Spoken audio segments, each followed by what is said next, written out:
Love the flexibility of working in all sorts of places? Well, working on the go seamlessly requires a strong network like T-Mobile. We have America's largest 5G network, so whether you're on a video call at the park or uploading large files at the coffee shop, we have the 5G speed you need. Whatever takes you on the go, T-Mobile's got you covered. Find out more at T-Mobile.com/network today. Coverage not available in some areas. See 5G device coverage and access details at T-Mobile.com. With LinkedIn Jobs, we tap into a network of more than 1 billion professionals to help you find quality professionals quickly and easily for any role you need. Marketing wizards? Found them. Software engineers? Found. That project manager I could never seem to hire? And found. LinkedIn Jobs quickly matches your roles with candidates with the right skills and experience. In fact, 86% of small businesses get a qualified candidate within 24 hours. Post your first job for free and get started at linkedin.com/decide. That's linkedin.com/decide. Terms and conditions apply. What's up? It's your boy, the Ted Smith from the Men's Room. And did you know I have a podcast? Well, I do. The Podcast. New episodes uploaded every Wednesday on the Odyssey app.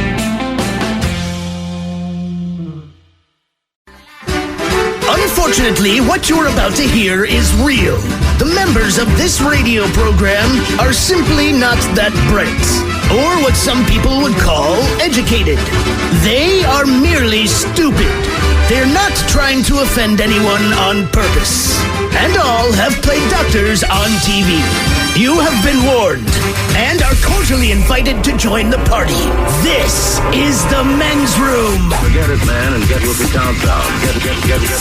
Get with the countdown. Shake this square world and blast off for Kicksville. The trippers, the grasshoppers, the hip ones, all gathered in secrecy and flying high as a kite. This is the Men's Room with Miles and Thrill. You know what they say, shake your radio more than 3 times, and you're playing with it. You're listening to the Men's Room.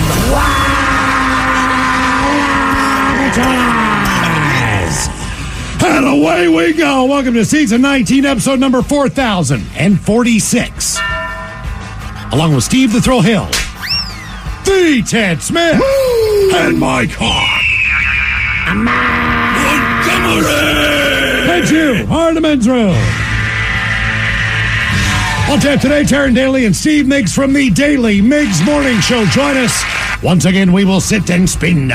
And today, we go a little country with the 10 best feel-good country songs of all times. Okay. We will play Profile This. Plus headlines, bedroom shot of the day, fun with listener emails, and everyone's favorite, TV Time with Ted. Click, clack, drinking a drum. All right, here we go. Colorado man arrested after going wild, sees cops give him the finger. Meanwhile, a Florida man gets pulled over with coke, meth, and a weed for his finger. Michigan man loses life after eating his roommate's Taco Bell. An emu wandering in Kitsap County has a new home and is doing well. And a man learns to never let a chihuahua lick your face. That is all coming on today's very special episode of The Men's Room. And now, here's the question. Hola, bitches. Good day to you and yours. All right, on yesterday's award-winning program, during our random question segment, we asked the question, what is your bad habit? And the caller answered that he'd given up smoking 2 years ago, which is good. But he's replaced smoking with biting his fingernails. And now that's not the worst thing you can do, but in a survey of 50 bad habits we can't give up, biting your fingernails, that actually came in 4th place. But the reason we even asked the question, because of an article that's claiming that picking your nose might contribute to Alzheimer's disease. And picking your nose, by the way, that ranked 3rd on the survey of 50 bad habits we can't give up. But the survey, you see, it polled ordinary people. So there were answers like speaking with our mouths full, cracking our knuckles, and picking our teeth in public. Then there's the less fun list of 10 habits you really need to break. Now, this list includes things like using electronics in bed and comparing yourself to other people. And then finally, we have the list of the top 10 addictions in modern society, clearly written by the Fun Police. And the list does not tell you anything you don't already know, but you're probably guilty of some of them. Coffee, smoking, booze, gambling, basically all the good stuff. But the point is, everyone has a bad habit for 10, and some are worse than others, right? Some people smoke meth. Some people doom scroll. Some people chew on pen tops. Some people road rage. But big or small, bad habits come in all shapes and sizes. Believe me, I know. And we know that you're guilty of a few of them. And today we ask you to share with today's question, what is or was your bad habit? To be a part of the big show, call 206-803-ROCK. You can like the Men's Room on Facebook, follow us on Twitter and Instagram at Men's Room Live, and send your emails to the Men's Room at KISW.com. Celebrate and save at Ashley's Anniversary Sale. With Hot Buys, your choice of colors starting at just $3.99. Ashley Sleep mattresses starting at $2.50. Plus, receive a free adjustable base with select mattress purchases. And shop top mattress brands like Stearns & Foster, Tempur-Pedic, Purple, and Beautyrest Black with 60-month special financing. Only at Ashley. Subject to credit approval. No minimum purchase required. Minimum monthly payment, down payment, tax, and delivery may be required. See store for details. With LinkedIn Jobs, we tap into a network of more than 1 billion professionals to help you find quality professionals quickly and easily for any role you need. Marketing wizards? Found them. Software engineers? Found. That project manager I could never seem to hire? And found. LinkedIn Jobs quickly matches your roles with candidates with the right skills and experience. In fact, 86% of small businesses get a qualified candidate within 24 hours. Post your first job for free and get started at linkedin.com/decide. That's linkedin.com/decide. Terms and conditions apply. Love the flexibility of working in all sorts of places? Well, working on the go seamlessly requires a strong network like T-Mobile. We have America's largest 5G network, so whether you're on a video call at the park or uploading large files at the coffee shop, we have the 5G speed you need. Whatever takes you on the go, T-Mobile's got you covered. Find out more at T-Mobile.com/network today. Coverage not available in some areas. See 5G device coverage and access details at T-Mobile.com. Coastal Farm and Ranch, with just what the country needs. Join us for Chick Days and Save. This week only, buy 3 chicks, get 1 free, and save $10 off the Double Tough Poultry Starter Kit. Swing by for super spring savings on tools, mowers, soils, mulches, seeds, and more. Coastal Farm and Ranch, with just what the country needs. Get more spring essentials for less, now through March 19th. The debauchery rolls on. You're listening to the Men's Room with Miles and Thrill. 99.9 KISW. Oh, Machella's away we go. Welcome to season 19, episode number 4046. What a large and in charge program we have for you today. Guaranteed future repeat. We will be joined by Taryn Daly, Steve Miggs from the Daily Miggs Morning Show. Once again, we'll sit and spin. And today we go a little country with the 10 best feel-good country songs of all times. Okay. These are songs that are going to make everyone feel good who's listening to this radio program. Is that the promise? I don't know, because I'm not the most knowledgeable in the world of country music. I'm sure that I will recognize a lot of these songs. I'm not sure I can tell you the artist, the title, but we'll do a little guessing game and figure out who's got some country knowledge in here. It's Toby Keith. I don't. He passed away last night at the age of 62 years old. So he's a legendary country musician. So we'll give you a little feel good, since a lot of you out there, I noticed that a lot of people in the country music world believe that Toby Keith was just a really good guy, man. They like partying with him, like drinking with him. Mentor to a number of country artists that are out there doing very well now. So the 10 best feel-good country songs of all times coming up. What else do we have for you? Oh, yeah. Listen to us anytime, anywhere, and exclusively on Odyssey and the Odyssey app. Download all the podcasts, the podcast, Megacast, Greatest Story Never Told podcast. Subscribe to our daily podcast while you're there, so you can catch up on some old episodes and everything else, all in one location at the Odyssey app. All you got to do is search for the Men's Room. You'll see our Men's Room radio channel. We got a chance to put together that as well. So that's all there in one place. And today we're going to be talking about bad habits. We all have bad habits. Some are more severe than others. Some you wouldn't even know can have the effect on you that you believe. There's always a new study coming out, like the one we read the other day about the fact that if you pick your nose, now obviously picking your nose, that's a bad habit. And your mom will tell you that. Of course. Your dad will tell you that. What do you do with a booger? Do you make a little ball out of it? It depends what age you're at. And throw it out the window like Matthew McConaughey? Do you drag it on your wall like I did when I was a 5-year-old beside my bed because I didn't think anybody would ever find it? Under the table, under the sofa. Right. I mean, you just try to roll and flick depending on the severity of the booger. Sometimes you pull it out and you're like, okay, I need a tissue. Like this is this is the true booger. But otherwise, yeah. You But roll what we it up. found out from that study, nose picking. I'm just with Miles. When I was a teenager, like a kid, like there would just be boogers on the wall behind the did bed. it on the wall? I did mine at least under the a whole bed. line. Yeah, you could see where like I had been doing it, but you just don't. I just didn't think about it. I was just like, well, nobody ever goes on the side of the bed. I have a twin bed pushed up against the wall. And I figure Yep. if I dragged it along the wall there, on the side where it's safe. No one's going to know. My first paid job, man. We were replacing seats at the then Baltimore Arena, and basically you took out the old seats, you scraped them, you sent them off to someplace. They would repaint them, and then we reinstalled them. Under every seat that we pulled, there was not one that did not have multiple boogers. Yeah. Right? You always found a gut, but I mean, you're like, look, there's no way children have sat in every single seat. So this is adults, it is kids, there are boogers stuck to Well, every look, either those one of gum them. under there. I mean, it's not a bad habit to chew gum, but when you throw it on the sidewalk, to me, it becomes a bad habit. Well, yeah. It's just like smoking cigarettes. Yes, it's a bad habit, but when you litter the world with your cigarette butts, it's done trash. it makes it worse. It makes it worse. But nose picking is likely partially to blame for Alzheimer's disease, according to doctors and scientists. Good work, you gross bastard. Basically, what they're saying is this. As far as your olfactory system goes and your nose, it's much easier for pathogens to enter through that and into your brain. So basically, with your dirty finger, when you stick it up your nose, you're allowing some of those pathogens to pass on and easily be accessible into your brain. And so if you do this over the course of years, right, exactly. Who knows if they're right, but it makes sense. But there's all kinds of different bad habits. I know for a fact that we all have bad habits. We all in here have bad habits. Wait, let me add one thing about picking your nose. I don't know anyone who doesn't pick their nose, but it's like no one does it publicly. Well, if you are at home, right? and Try not to. You try not to, but if you feel you can do it without the blow, and you're watching a TV show or something, you're not going to pause to get up. Is being in your car in public.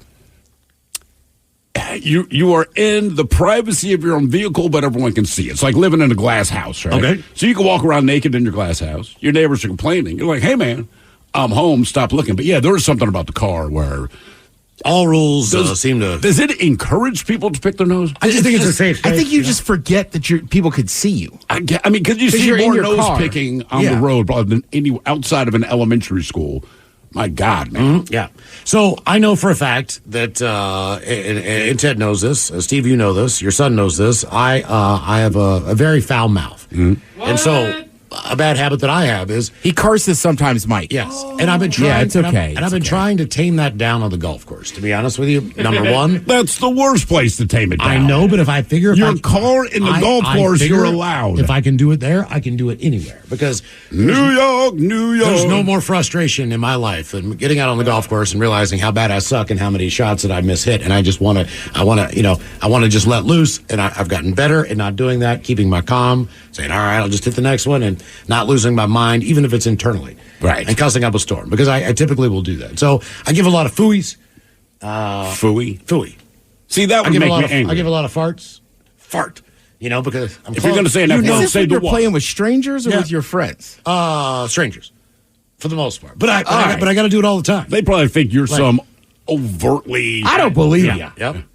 Well, I mean, look, all of us curse. All I'm saying is I'm trying. Mike doesn't curse nearly as much. All three of us do curse a decent. Like, look, I caught myself last week just talking to that cop at Costco, and I was like, man, I dropped like 4 F-bombs in that conversation that weren't necessary. Yeah, sure. I just was agreeing with something, but yeah, Miles, it's not just the cursing, but you also will go into detail on what you're going to do to other men.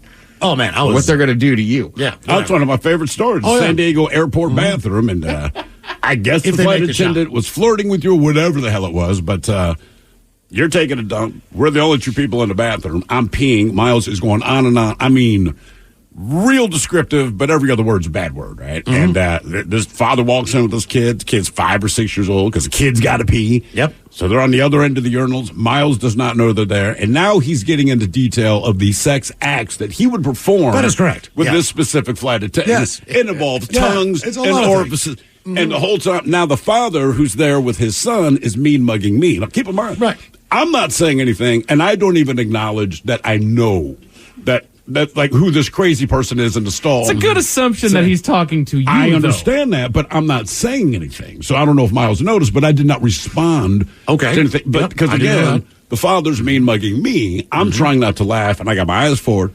I finish peeing. I wash my hands. I roll out of the bathroom, and I'm now dying of laughter. Miles walks out about 2 minutes later like, hey, man, how about a heads up? I'm like, that was too good. Yep. That kid learned so many things. He had so many questions for his father that he never wanted to answer. So I definitely know I need to work on my mouth. I have been trying to do that for years. I tried to do it around my children. That's been my saving grace as the kids. I do a great job with that. I did the best job I could. Excellent job. My wife does not do a good job at all, which is amazing because of the two of us, I cuss more, quote unquote, per capita. Yeah. But when we had kids, man, I'm like, okay, kind of like being on the radio. Just find a different way to express the same thing.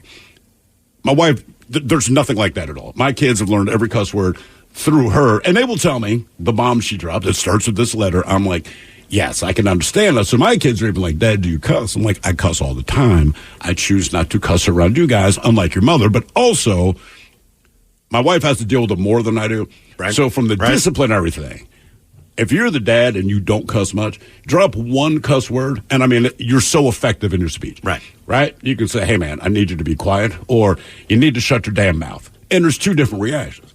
If my wife says, shut your damn mouth, they're like, that's just mom talking. If I say, Dad must be real mad, I'm telling you, man, it works. I've only had to break it out like 3 times, or I had to drop an F-bomb about something, but you did something really, really bad. It's like, I cannot effing believe this is what I heard. And just the look on her face, I'm like, got him. Got him, man. All right, Steve, I got one for you. I got a bad habit that you probably never even thought about. Farting in public? No, it's not really a bad habit. I mean, if you fart, you fart. There's nothing you can do. Yeah, other people disagree about where I choose to fart. We both smoke. We both drink. Yeah. Not the healthiest people in the world. No. As far as, a lot of things. I tried to do certain things to make me feel better. I take, vitamins in the morning. You Metamucil. Omega-3. You're regular. I take Metamucil every night. I try to do all these things that are preventative, but that doesn't mean that I'm doing all the right things. Bad things are going to happen to me somewhere else. Sure. And I think this is one of those. So I don't believe the alcohol is going to kill you. I don't believe the smoking is going to kill you right now. But what I believe is, for years I've watched you do this. You chew toothpicks. Now, you don't just chew the toothpick. You don't realize it. You have the toothpick in your mouth. But when you're done, the toothpick is gone. Yeah, I'm like a beaver. And I don't know if you've ever read what happens when you slowly chew toothpicks. And I don't want to read. I know because you have nothing good. I know you have it's like reading about smoking. I know you have an iron stomach, right? Sure. You do, for sure, without question. Unless it's a warm mocha. But what they've discovered is, I've been struggling today. Mike, are you reading about this? These slivers of wood that get caught in your large and lower intestines get embedded, and it's the beginning of what could be some awful diverticulitis. Oh, I'm going to die. Where you might have to go in. Like my father, he got it from eating nuts, I think. So he had, I think he said 4 feet of his intestines removed. How many feet do we have? We have a lot of feet, more than I knew. And the small intestines. When he told me the number, I was like, he's not exaggerating, but it's a crazy number. So he had however amount it was. I was like, I can't again believe it. No wonder it takes so long to poop sometimes. At least 15 feet. That's the large intestine. Yeah, combined. Says the small intestine can measure about 9 to 16 feet, while the large intestine is roughly 5 feet. So we could actually have upwards of 21 feet. Damn. In your stomach. Yeah, or in your intestines. So basically, I'm seeing like a sliver of wood that is stuck onto the inside of your intestines, because it's one thing to use a toothpick. It's one thing to chew on a toothpick. But when you're done with the toothpick is gone. There's no toothpick residual. No. You ate the entire toothpick. Yeah, that's correct. Yeah. Now, I know there's wood in food. If you get caught, there's iron in food, but you don't. There's wood. There's pulp in food. There is wood pulp. Yes. Like a lot of your store bought. I mean, by the time pre-shredded by the time it cheese. gets down your throat, maybe it is pulp at this point in time. Yeah, but it starts out a piece of wood. It did. You chew it into a pulp, like a bird feeding a younger one. If you let me spit in your mouth, you can enjoy. You can enjoy it too. Exactly. Ted, do you have anything that you can think of? Not the biggest deal in the world. We know we drink. We know we smoke. We know not we eating healthy enough. I don't drink enough water. I know that's you say you don't eat healthy enough. So I mean, look, I watch it, and I know doctors and all that. But I watch what you get for lunch here, and it's healthier than what anyone else is eating. Yeah, but that's just lunch. It's harder on the weekends. It is tough on the weekends, but I think most people cheat on the weekends. But I bet you pound for pound, day to day, you eat healthier than most average Americans. And to Miles' credit, he's talking about his health. Like Miles, me and Mike always joke, because Miles would go get Taco Bell for lunch. Sure. And then Mike and I joke, because it's like, man, I can't remember last time I had Taco Bell sober. Yeah, right. But at that point, you're ordering I'm not a saying bunch neither of does Miles. I'm not saying I'm sober either. Well, at that point, you're ordering a bunch of Yeah. food. I would say sometimes for me, it's just procrastination on stuff. I'm like, All right. I'll get it done, but man, like last Saturday, man, it took, well, not like the Saturday before. I mean, I had to sit there in my house for 5 hours. Just dishes, laundry, that kind of stuff, instead of doing some of it during the week, which I easily could. Right. It's like, wow, I don't know. Got this new documentary I want to watch. Okay, well, So just personally, that's a bad habit. So time management, maybe? I've spent about 20 years getting because I used to be the same way. Now I'm just not. But I mean, I consciously would tell myself, dude, get up and go do blank. And like I said, it's that ticky-tacky crap around the house. But now it's to the point where it's just habitual with me. But I consciously had to tell myself, like, okay, man, if you don't like cleaning a lot, just do a little each day. And then my wife, she does not procrastinate on any freaking thing. So it's, even if I'm hemming and hawing, she's like, I already made the plan. Like, well, okay then. There we go. I will tell you one bad habit for me personally is when I go on trips or if I have family in town or friends, like, I will go out and hang out all frickin' night with you. Now, I'll suck it up. Like, my brother's like, I'll give you credit. He goes, you show up to everything. But goddamn, I feel awful. Yes. I feel awful. And I'm like, why did we have to just sit up BS until like my worst window of eating is between 9:30 and 11. I mean, I do very well up until what time do they tell you? How many hours should pass? And then I get stoned and I start watching something, and the next thing you know, I got something sweet or some kind of chocolate in my hand. But how much time do they say should pass between the time you eat your last meal and then go to bed? They say you shouldn't eat after 9, technically, if you're trying to lose some weight. But what time are you trying to go to bed is the thing. So, I mean, like, in other words. I mean, it all depends. Because I go to bed around 1 a.m. So if I'm eating at 10, is a 3-hour window good? If somebody eats dinner at 6 and goes to bed at 9? Now, granted, I've eaten dinner before that. This is not dinner. This is, boy, that joint was good. I really want some Cinnamon Toast Crunch. But that's 2 or 3 bowls, man. Yeah, And I mean, it's look, all usually that 10 stuff's going to be different. It also depends on kind of how many calories you're taking in. Millions. Like if you don't go over your calories, and eat whatever you want to eat. And to motivate myself in the morning, like I have this. I get up whenever I get up, 7 o'clock, 6:30. I get up and I smoke a cigarette. That's the first thing I do. Then that triggers the idea that I need to use the bathroom. All right, I make a cup of coffee. Poop trigger. I make a cup of coffee in my Keurig. I have like 3 sips of that, and then by 7:45. I pack a huge bowl, and I go into the bathroom, and I smoke it every morning. I mean, unless it's the weekend. Weekend I don't, because normally... Unless it's the weekend. I got to go to work. No, I'm getting high. No, I'm dead serious. I don't do it on the weekend in the morning. I'll wait till about noon when I'm on the golf course. Why? Yeah. Because I'm typically getting up at like 5:45, 6 o'clock. It just seems too early, and I'm normally in a hotel room, so I just don't want to smoke weed in a hotel room at 5:30. But a lot of it's just mindset. You know what I mean? Like if you got to go to work, man, get stoned. Because you're not high when you get to work. But back to the Taco Bell. Like, all right. I'm just the opposite. Like, oh, it's Saturday. I don't got to go to work. Let's smoke a bowl. But see, but it's like the theory of as far as if I'm going to pound drinks, and there's obviously exceptions to this, but if we're going to go out and get torn up, I prefer to do it Sunday through Thursday night.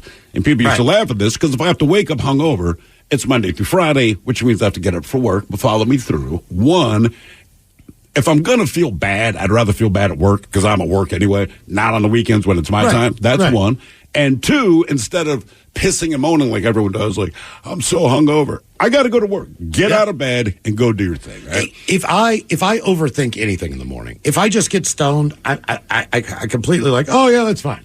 So I have not been to the gym probably in 3 or 4 years. Traded in for weed? Where I haven't been stoned. No, I get like, I'm like, I don't want to go to the gym today.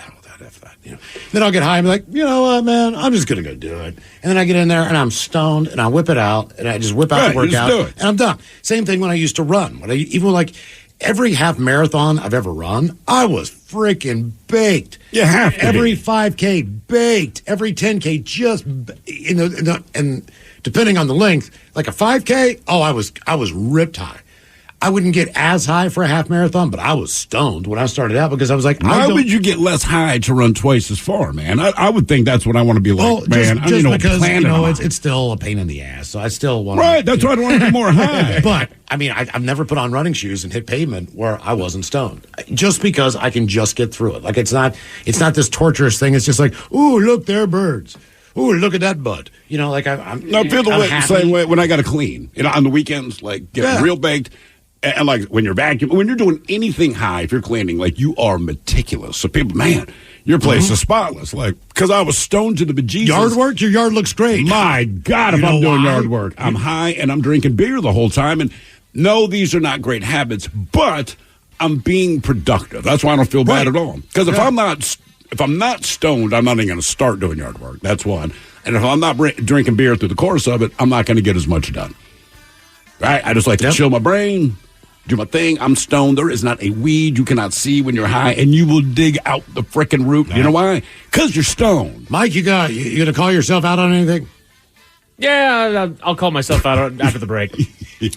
Also going to take that long for the list of all the bad things you do. What is or was your bad habit? 206-803-ROCK. Imagine the relief of securing fair compensation for an accident you were in, where the insurance companies aren't dictating what's good enough and your injuries and suffering are truly acknowledged. Whether it's an auto accident, a workplace injury, or slip and fall, Phillips Law Firm has dedicated over 2 decades to ensuring their clients receive the rightful compensation and attention they deserve. Call 1-800-JUSTICE today or visit justiceforyou.com. They don't win, you don't pay. Phillips Law Firm. Justice for you. At Metro, get an iPhone 12 with 5G and a dual camera system for $99.99. Take amazing pictures and share them instantly. And don't put up with life's yada yada. Yada yada. Like photo bombers. Zoom, crop out, Yada yada. and bye. You don't take yada yada in life, don't take yada yada from your wireless provider. Get iPhone 12 with 5G with no activation fees and nada yada yada. Only at Metro by T-Mobile. Switch to Metro, bring your ID. This offer isn't available for customers currently at T-Mobile or that have been with Metro in the past 180 days. Selling a little or a lot?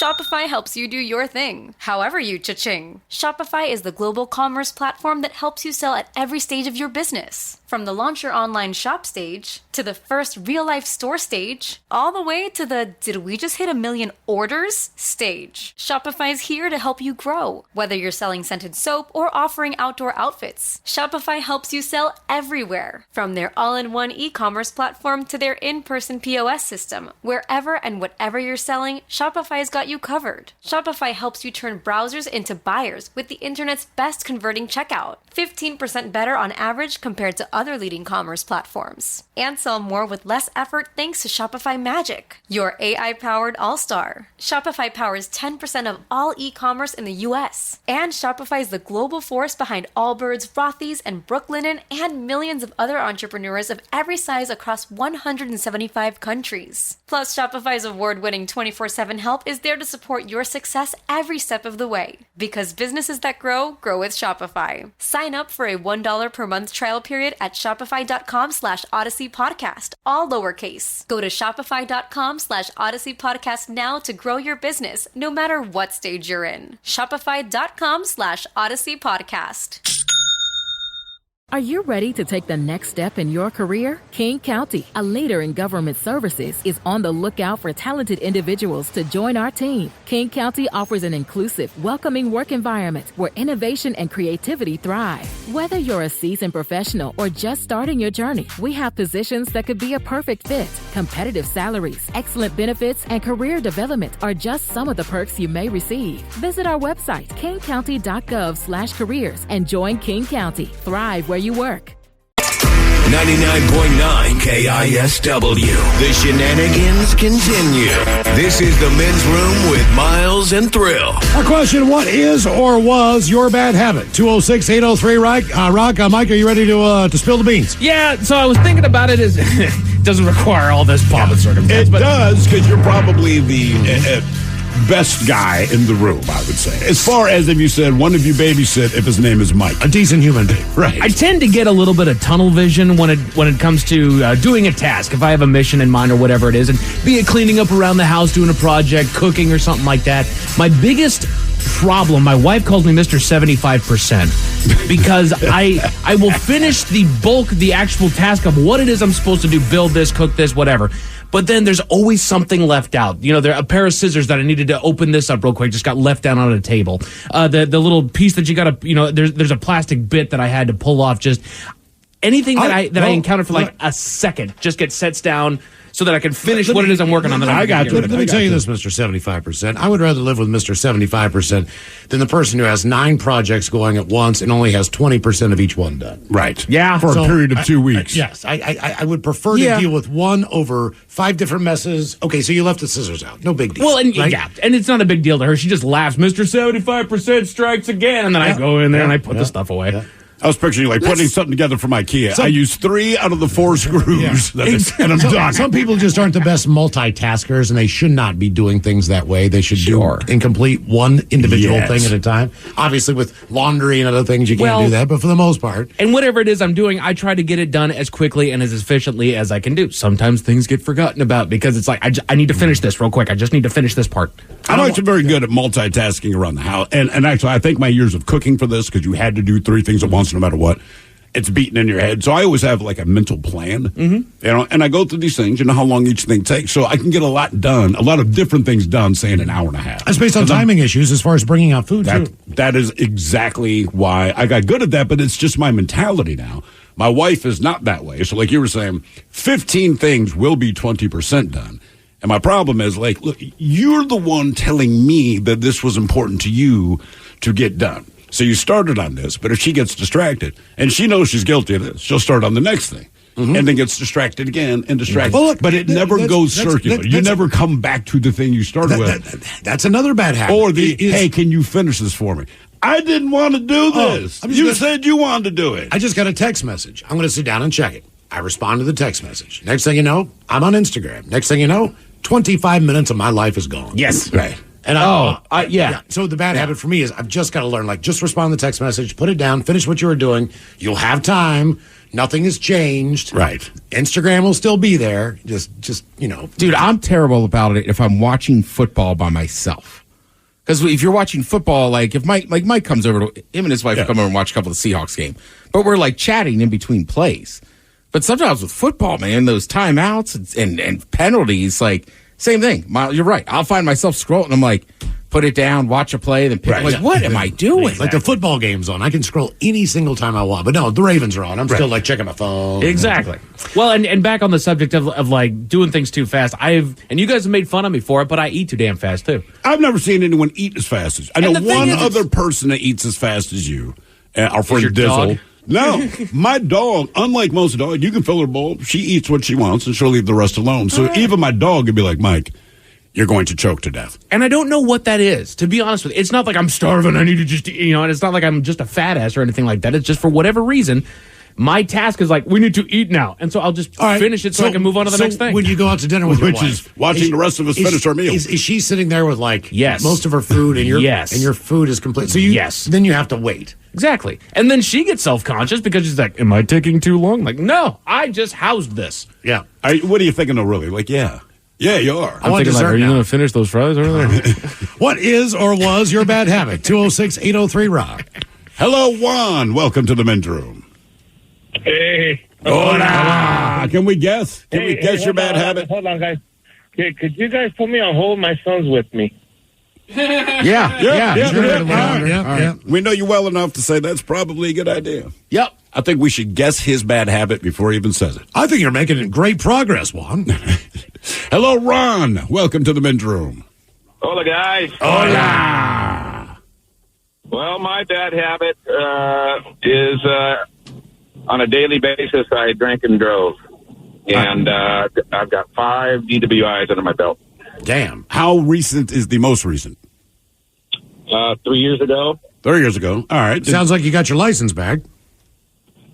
Yeah, I got my license. I got my first one when I was 21. Then I got one at 29. And then I got one at 40. And then 51 and 55. Do you have to take random UAs to continue to have your license? I used to. Okay. Yeah. I had to go to IOP and, play the game. Who is willing to insure you? I can't believe it. My insurance is cheaper than my wife's, and she doesn't have a ticket to her name. That's how annoyed is she? That's awesome. It's freaking awesome. Yeah. Now, do you still have a drink every once in a while? No, I do not. I turned my life around 180 degrees, and I'm not supposed to. For press, radio, and film, there's an organization that I belong to, and I'll just say it because I don't care. Alcoholics Anonymous, and but it's supposed to be anonymous. Now we know. I thought you were going to say SAG or AFTRA. Whatever. Like I said, it's been my last drink was December 23rd, 2022. So I've got a year and 13 months under my belt. Wow. They still let people. They still let people smoke in those meetings. No more. Really? How does AA evolve? That was the last bastion of being able to You just can't smoke indoors. I know, but still, it seemed like, it was just the whole room was permeated with. So what exactly that was? Yeah. What convinced you to stop drinking? Was it the 5th DUI or something else? No, my wife. The only thing I've ever loved in my life. She finally had enough of my BS, and she left me. And she was gone for 10 months. And then I was sober for 25 days, and then the 23rd of December, I decided to hell with it. I got a sponsor in AA, and I was going through the program, and come hell or high water, I was getting drunk. It was Christmas time. I'm there alone home, and I got knockered. I fell through my shower curtain. And I wake up in the morning and the shower curtain's all effed up. And then I had a couple beers left. I drank the high power IPAs, and I poured them down the drink. And I called my sponsor, told him what I did. Then I had to to be honest, I called my probation officer, and she says, "Well, you're looking at a year in jail." I says, "I understand that." I says, "I'm done." That was the bottom of my basement. With the sewer underneath that. I mean, it was the game. The party was over, and getting a year is the most spiritual, incredible thing that I could ever imagine. Doing 40 years, and not to mention 25 years of crack cocaine. Oh, wow! Okay, and acid and meth and. Now, was your wife around through all that, the coke and the meth and all the rest of it? No, she wasn't. I met her 6 years ago, and she came back. She knew I was sober. She came back, 6 months ago now? Okay. All right, let me ask you this, all right? And I'm glad that this has worked out for you. It's a hell of a story. But all of that said, you love your wife to death. She loves you enough that she came back. What's her bad habit? What is the thing she does that drives you absolutely bonkers? She still drinks, and it's a big trigger for me. And then I get into the dry drunk mode when I get pissed off, and so I'm learning to deal with that. Now, does she drink excessively, or does she just drink recreationally? Recreationally, but it's just hard for you to be around, I guess. It's very hard for me to be around, and but I'm learning to deal with it. And I used to get so damn mad, man. I says, I ain't paying for this, SIT anymore. Go ahead and move back out. And, I'm learning to deal with this is the biggest, revelation the biggest gift I can give myself. Yeah. I'm sure it's every day, man. Just one day at a time, right? Yeah. I think it's good though. You're taking classes and stuff. Like my father quit drinking. Right. Like I don't even remember him as a kid being that drunk, but that was always a thing. He never really followed up on it. So that was always the term I heard from other counselors was dry drunk because he had the same reactions to everything. Like everything, even though it was just like alcohol. Okay, he had enough willpower that technically I get it. You're not drinking, but it's like you're still kind of being an a-hole. That's probably like a functioning alcoholic. Like I said, years ago, a very good friend of my father's. He's known this guy since kindergarten. I've known him my entire life, and he was coming into town.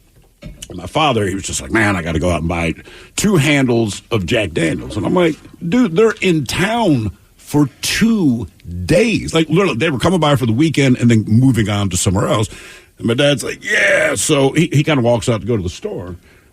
I look at my mother, and I'm like, why is he buying so much Jack Daniels, man? They're here for like 48 hours. She's like, Sam drinks that much. I said, there's no way he drinks. I've never seen him drunk. And my mother said, baby, you've never seen him sober. Did you, not one time in your life. Did he drink both bottles? They were gone. They were. So, like, and I was saying, hey, buy as much Jack Daniels as you want, because whatever's left over. No, it's not like you get what he didn't drink. Like, that's what he drank. And if we had 3 bottles, he'd have drank 3 bottles. I saw him fairly recently with my parents, and same thing. The whole time he's talking to me, he's got a Jack and Coke in his hand. And look, I had a Jack and Coke in my hand. The difference is, like, he's refilling like every 4 minutes, man. It is unbelievable. And you're just watching the bottle disappear, and he never changes his demeanor. He is exactly the same. My mom's like, look, I met this man 60 years ago. He was drunk when I met him. He is drunk now. He's been drunk. He's just functional. Yeah. It is great. He's one of those guys, I think if he stopped drinking, he would die. Yeah. You know, I think it's like, look, man, this keeps you going somehow. What is or was your bad habit? 206-803-ROCK. Hello, Tony. Welcome to the men's room. Hola. Hola. Hello again, gentlemen. So I figure you're going to have a lot of people saying drinking and everything, so I figured I'd add a little to it. I'm about 2 weeks sober now because I had my second physical control charge, so I'm working on that. But when I used to drink... Wait, your second what charge? Physical control. So keys in the ignition, but not driving. Okay. All right. Just sleep in the vehicle, yeah. But when I get drunk or take substances, I like to help people. At a festival, it's called a side quest. I mean, that's how I met Ted. I was halfway through a mushroom trip, and my friend said he needed a light beer, and I snapped out of it. I'm like, I got to help this guy. Well, you said side quest. I was like, I know all about these. That's an odd superhero. Yes. They need help. Captain Sidequest is the name for sure. But I'll help anyone. I used to be homeless, so I see people who are a little down and out, and I want to help them. So I was coming back from a watering hole that I like to go to, and dudes on the side of the road. Hey, hang on there, Tony. No brown words. Once again, bedroom colors, here are the 7 words you can't say on the radio. Sucker, mother, and please keep those words in mind when calling. Now back to the program. All right, Tony, so there's a guy in a beat-up car on the side of the road, and why did you feel you needed to help this person? It was an area between a bunch of bars, and so I was worried. You know, I knew I could get them hopefully closer. I had a gas tank and all that. But, you know, as I pull over and I start to help him, I realized it's not the best situation. So I bring him and his dog to the other place I go to. Dog's growling at me the whole time. I'm worried I'm going to get my head bit off. At the end of it all, I ended up buying a Roomba from him. Well, there's a random one. Yeah, he guaranteed it worked. But I get home the next day, it's got the battery ripped out of it. And then that's just one of 30 stories. I mean, the festival ones usually go fine, but anytime I'm helping people out in the real world, it usually ends up biting me in the butt. All right, what other substances have you imbibed in addition to alcohol? That night? In general. That night. I think he answered the question. Yeah, that says a lot. That says a whole lot right That there. night or like in general? Yeah, well, I mean, festivals, it goes a lot further. You know, you got your snow stuff. You got your funguses, you know. Nothing, no pills, no injections, but, you know, anything that really went in the nose, you know, it happened so quick, you know, you kind of forget you even did it. I don't. Well, Tony, as somebody that, I thoroughly enjoyed your side quest. We were sitting there, and then Tony comes over, we start BSing. I was like, hey, it'd be nice to have a light beer. He's like, hang on, man, I'll go get my cooler. Yeah, that works. I mean, Nice. Nice. What is or was your bad habit? 206-803-ROCK. What are they laughing about? I don't know. You just having memories of this guy? Well, it's weird, too, like, because, like, sometimes when you go to these things, like, you only know certain people from there. Right. You know what I mean? So then, I don't want to hear about Tony having a tough time in regular world, as I just kind of know him from that adventure world. Which is like, much different. Yeah. Right, but you forget sometimes, people can struggle to know the difference between regular world and festival. Not that it's a bad habit, but I definitely have a difficult time just remembering why I know someone out of the context that I typically know them. Yeah, that's not a habit. That's just an inability for whatever reason. Yeah, I mean, I'll see my barista out drinking. I'm like, Oh God, Rose! You Right. know, like it takes me like 2 seconds. Like I see her almost every twice a week. It happened to me recently. I was just walking around at one point, and a guy was like, Mike Hogg! And I was like, hey, what's up, man? And I saw his face, and I recognized him, and I'm trying to process it. Mike, how many of your events have I been to? It's like, give me a second, dude. I'm not at an event right now. What is or was your bad habit? 206-803-ROB. I mean, I'm guilty, man. I can't. I know ya.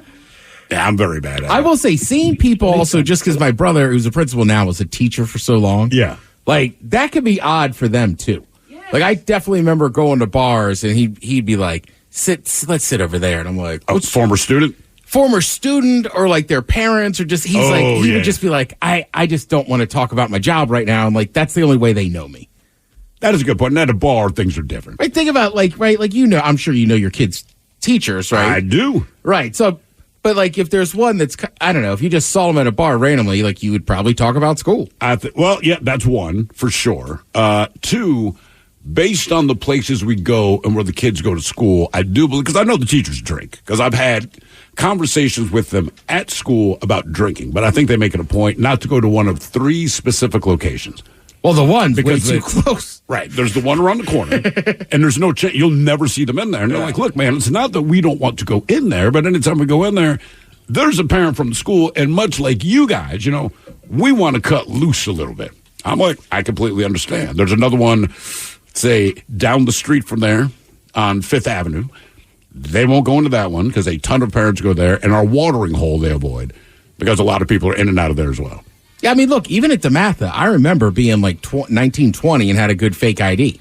And there was one bar in that neighborhood that like some of the dudes that lived around there, their dads would go to. So we were like, we got to get in there. And like, it was where the football coaches hung out, like a bunch of the teachers. And it was basically like they knew our ages. So they would just be like, just get out.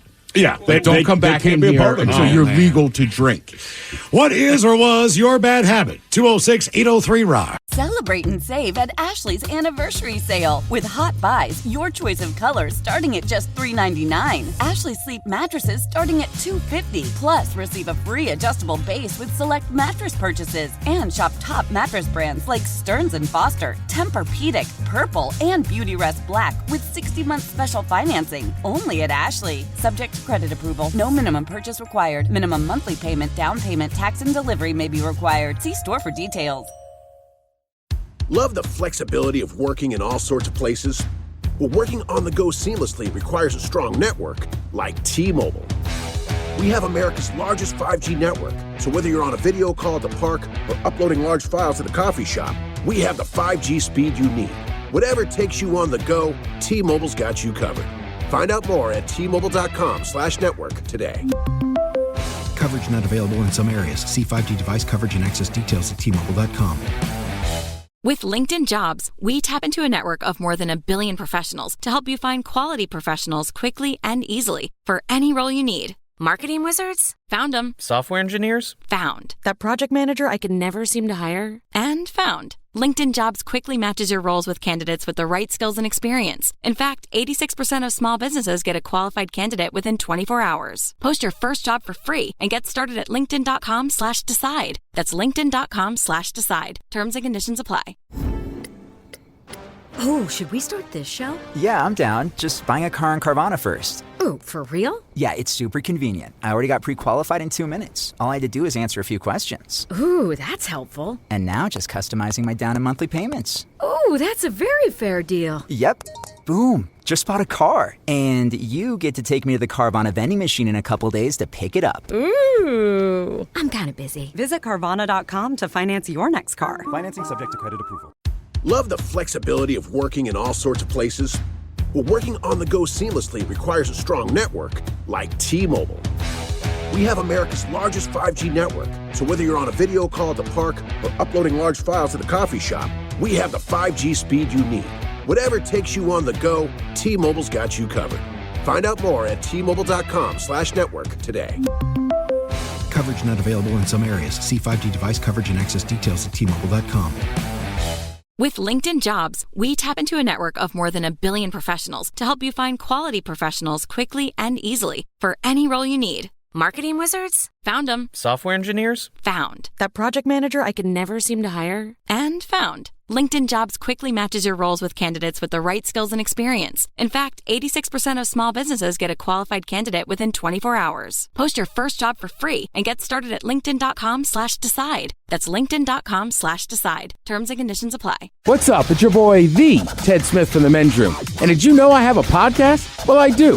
The Podcast. New episodes uploaded every Wednesday on the Odyssey app.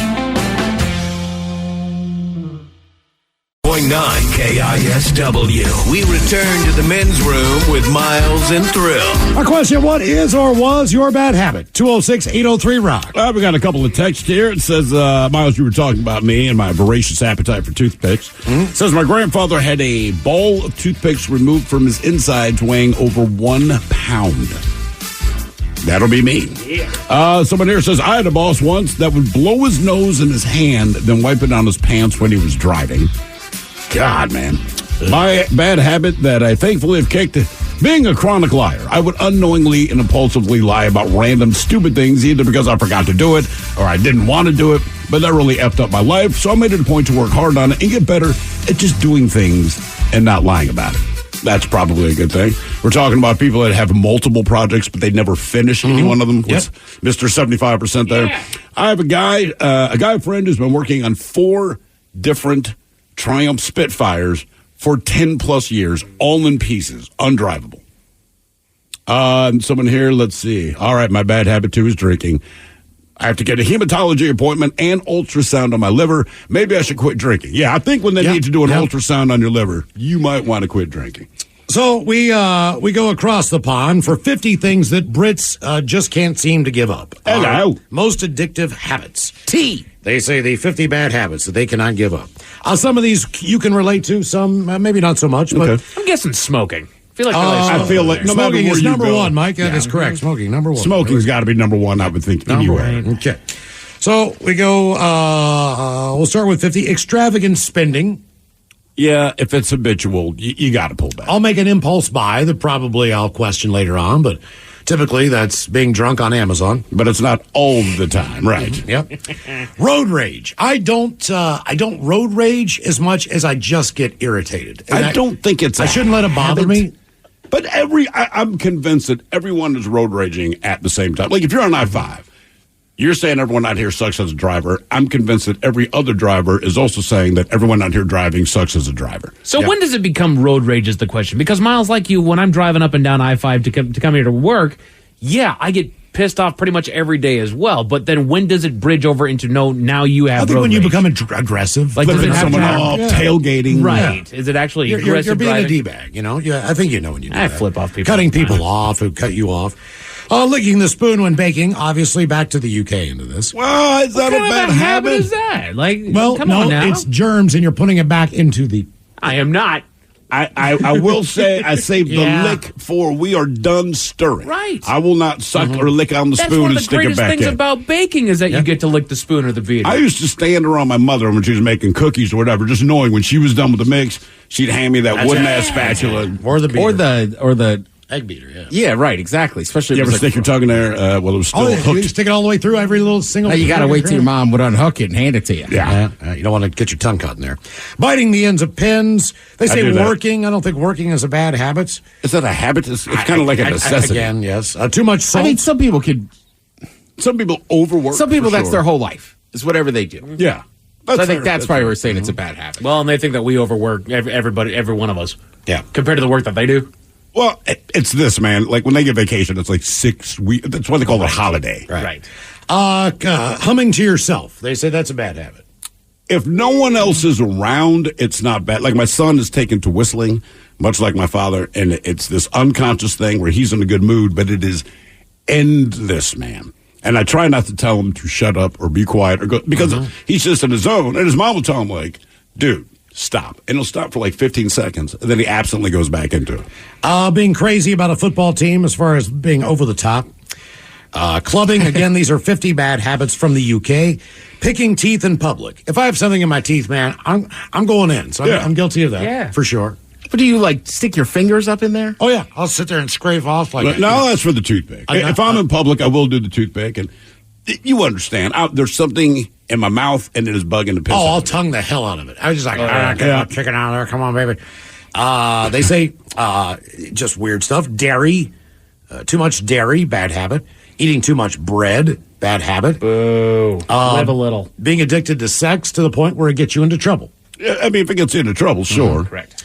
Talking to yourself. I am guilty of this one. Who doesn't talk to I themselves? talk to myself constantly, from the moment I wake up until the time that I go to bed. Yes. I don't know used to anyone who talk to doesn't. my cat. I mean, Who doesn't talk to themselves? Oh, my foot. Like, I mean, you just when I wake up out of bed, I don't need to say this to anyone. I am just speaking out loud to nobody in a room. Correct. I need to brush my teeth. Sure. Well, why did I say that? I know this. Like, I just had to say it out loud.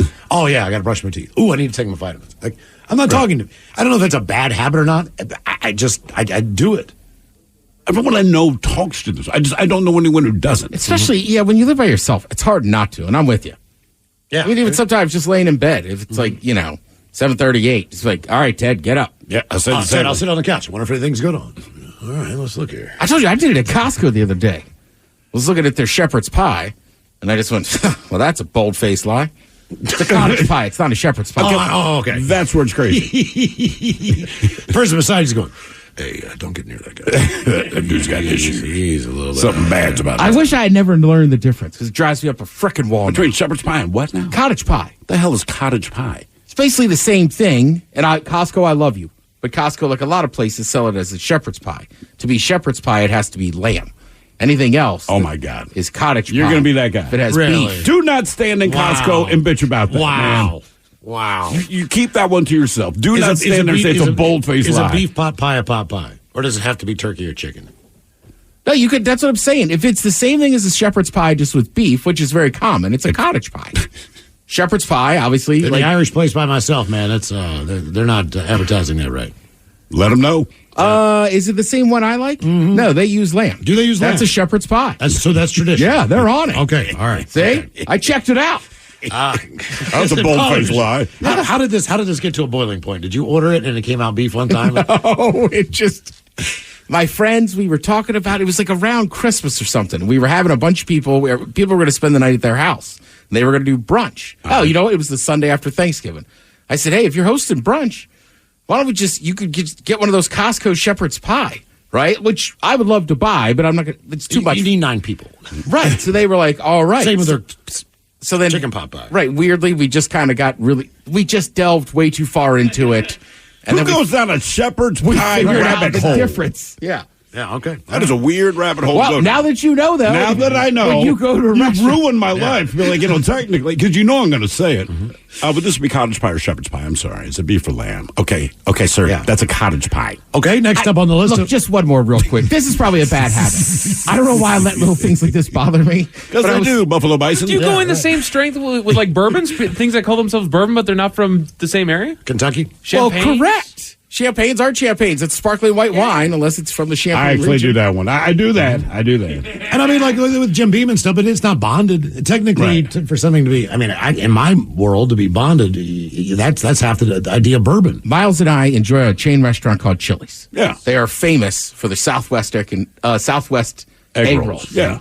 So I went to another bar. I won't say the area, and they said they had Southwest egg rolls. I said, that's great. The lady brought them out, and I go, oh, we got the egg rolls. She goes, these are the egg rolls. So I looked at my buddy. I go, that's a spring roll wrapper. Okay, they're different. Okay. They are different. All right? Because when I first I did not realize there was a difference when I ordered spring rolls because there were no egg rolls on the menu. I just assumed it was a different name. No. Spring rolls, they're spongier and full of vegetable and rarely have meat. We cannot find those out here. Yeah. Speaking with our mouths full, as much as your parents beat into your head about speaking with food in your mouth, I can tell you this for a fact. There are 3 people that I know that talk with their mouth full all the time.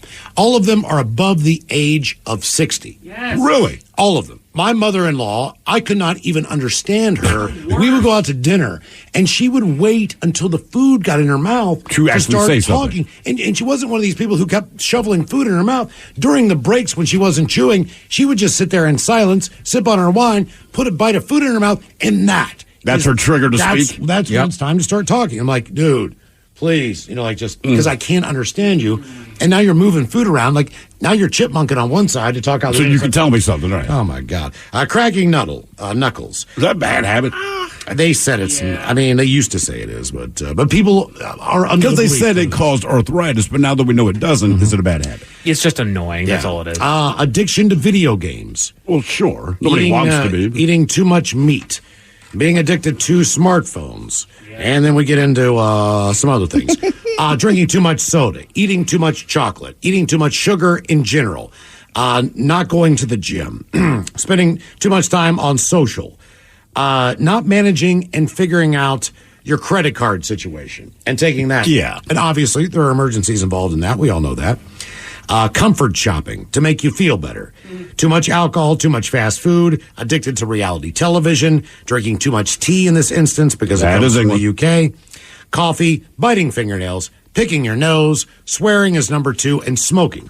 That is the number 1 bad habit the Brits say that they need to cut back on. Number 1 is smoking, and number 3 is picking your nose. That is correct. That's just a weird breakdown right there. Oh, but we don't have it as bad here, man. But when you go to a dry, arid environment, you really, really notice the difference in your booty. Oh, in your nose, yeah, for sure. I told you, man. 100%. And your skin. I went down to California, and I'm sitting there at a bar by myself. I'm in a really nice steak restaurant. The bartender, by the way, very attractive. I'm down there by myself. This is my birthday weekend. I'm excited to be down there. This is my first night. I get a seat at the bar. I'm the only person at the bar. There are 4 seats at this bar. The woman lays down a very nice white linen napkin as my place setting. Right. She then starts and gives me my flatware and a glass of water. And now I have my menu in front of me, and I know what I want, so I set my menu to the side. So now basically I've got this nice white linen. She asked me what I want to drink, and I'll take that draft right there, and I'll have a Jameson. And at that moment, when I spoke, this boulder, the biggest booger that I've ever rolled out of it felt like when a piece of wax rolls out of your ear unexpectedly. Like this thing tumbled out of my nose, and it hits the linen napkin and bounces up at least 1 inch, 2 inches, and propels itself forward and then rolls to a stop. It looked like a golf shot. All right. And I know damn well that she saw this thing because I looked down. I know she looked down. And this is a pretty sizable boog. And, it's kind of tan, but it's kind of yellow. It's kind of green. It's a hard one, but it's there. And so she turns around. And I'm like, oh, my God in heaven, I just sat down. So she turns around to get my beer. And then, of course, when she comes back, the booger is mysteriously gone. Now where do you think the booger went? Because I don't eat boogers. Did you pluck it behind the bar or brush it toward the floor? I picked it up, I pinched it, and I flipped it on the floor. But I know damn well that she saw that thing roll out my nose. And then she knew it wasn't there. Yes. What is or was your bad habit? Get her number? 206-803-ROCK. Of course not. Then it became awkward. Was it awkward because you know that she saw the booger, or did she treat you different? I think she wanted to ask, what happened to the booger? Where did it go? Sir, I saw the booger fall out of your face. I know it was just there. I poured a draft. I turned around. Boog's gone. Where's the booger in my bar? Why don't you just wrap it up in the napkin and just say, I need a new napkin? It's a cloth napkin, and she would know that the booger is in there. And there was she would, but she's not going to wash it herself. I know, but she's just going to throw it in a bin. But do you think that's the move? I would feel weird in a linen napkin. Look, I hear what you're saying. And if it were the paper napkin and that's what it landed on, yes, I would ball it up and do the basketball toss or a trash can. But with the linen napkin, I don't know. I feel like rules change, right? Even though it's a booger, and she knows the booger's in there, I think I'd be too embarrassed to be like, hey, can I get a new napkin? Because on the off chance that she did not see it, it says, okay, was this one dirty? Well, booger fell out of my face and landed on If I'm her, I'd rather just pick up a napkin, there's one booger in it, and throw it in the bin than knowing that my customer's just throwing boogs on my clean floor. Really? Okay. That's just me. All right. I'm okay with the booger on the floor because no one's going to see it. What is or was your bad habit? 206-803-ROCK. I wish she just looked at you and said, sir, where's the booger? That's what I'm saying. I can tell she wanted to. Be honest with me. Where is the booger? That was what I sensed. I sensed that she just wanted to know. She wanted to know where the booger was. What happened? She just can't. Sir? Yeah. Where is the booger? And she was going through, in her mind, kind of what you're going through. Like, Would it be wrong to ask this customer, I don't know what happened to the booger, except I know that he knows that I saw the booger land on the napkin. Also, I am seated in front of her drink workspace, where there's a little bit more of a pad, where there's more room, and all the mixed drinks are happening in front of me. So that is her work area. So I understand why she wanted to know, hey, where's the booger? I would definitely. Which way did you pluck this? Right, exactly. Is it in How my crowded area? was this bar? I was the only one seated at the bar. That's why this was But it so says only popular. 4 seats there. There's only 4 seats. It's a steakhouse. I'm a single. I'm by myself. I sit at the bar. The restaurant is packed. There were a couple people who were coming up to order drinks, but I'm telling you, in 2 minutes, they took them to their seat. Do you think they saw your booger come out? There was no one up there with a booger. Okay, just you hit and the counter. bartender. That's correct. Yes. I just like the idea you're sitting at the service bar throwing boogers everywhere. Right. What is or was your bad habit? 206-803-ROCK. And what would you have said if she asked you? I did not mean for the booger to fall out of my No, mouth. but if she It wasn't said like I'm what sitting there drinking happened into to the booger, what would you just shrug? I'd be like, I don't know what you're talking about. I think I would have put the napkin over top of it, gone poof, like David Copperfield, and picked it up. It's gone. I don't know where the booger flew. Hello, Mike. Welcome to the men's room. Hola. Hola. Hey, I think you need to invest in the Navage system. That's that thing that you put up your nose to get rid of all the snot and stuff like that. I've heard of that. Yeah, I But this was a dry one, man. So yeah, would it I'm in still the work? desert. This is dry booger It'll land. get everything moisturized up in there for you, Mike. Oh, and help it stay sticky. So it Yeah, at but when least you're hears. in the desert, man, things dry out quick. It's like, when you get out of the Yeah, pool, it doesn't yeah. take long to dry out. Yeah. Okay. Well, so I was addicted to spice.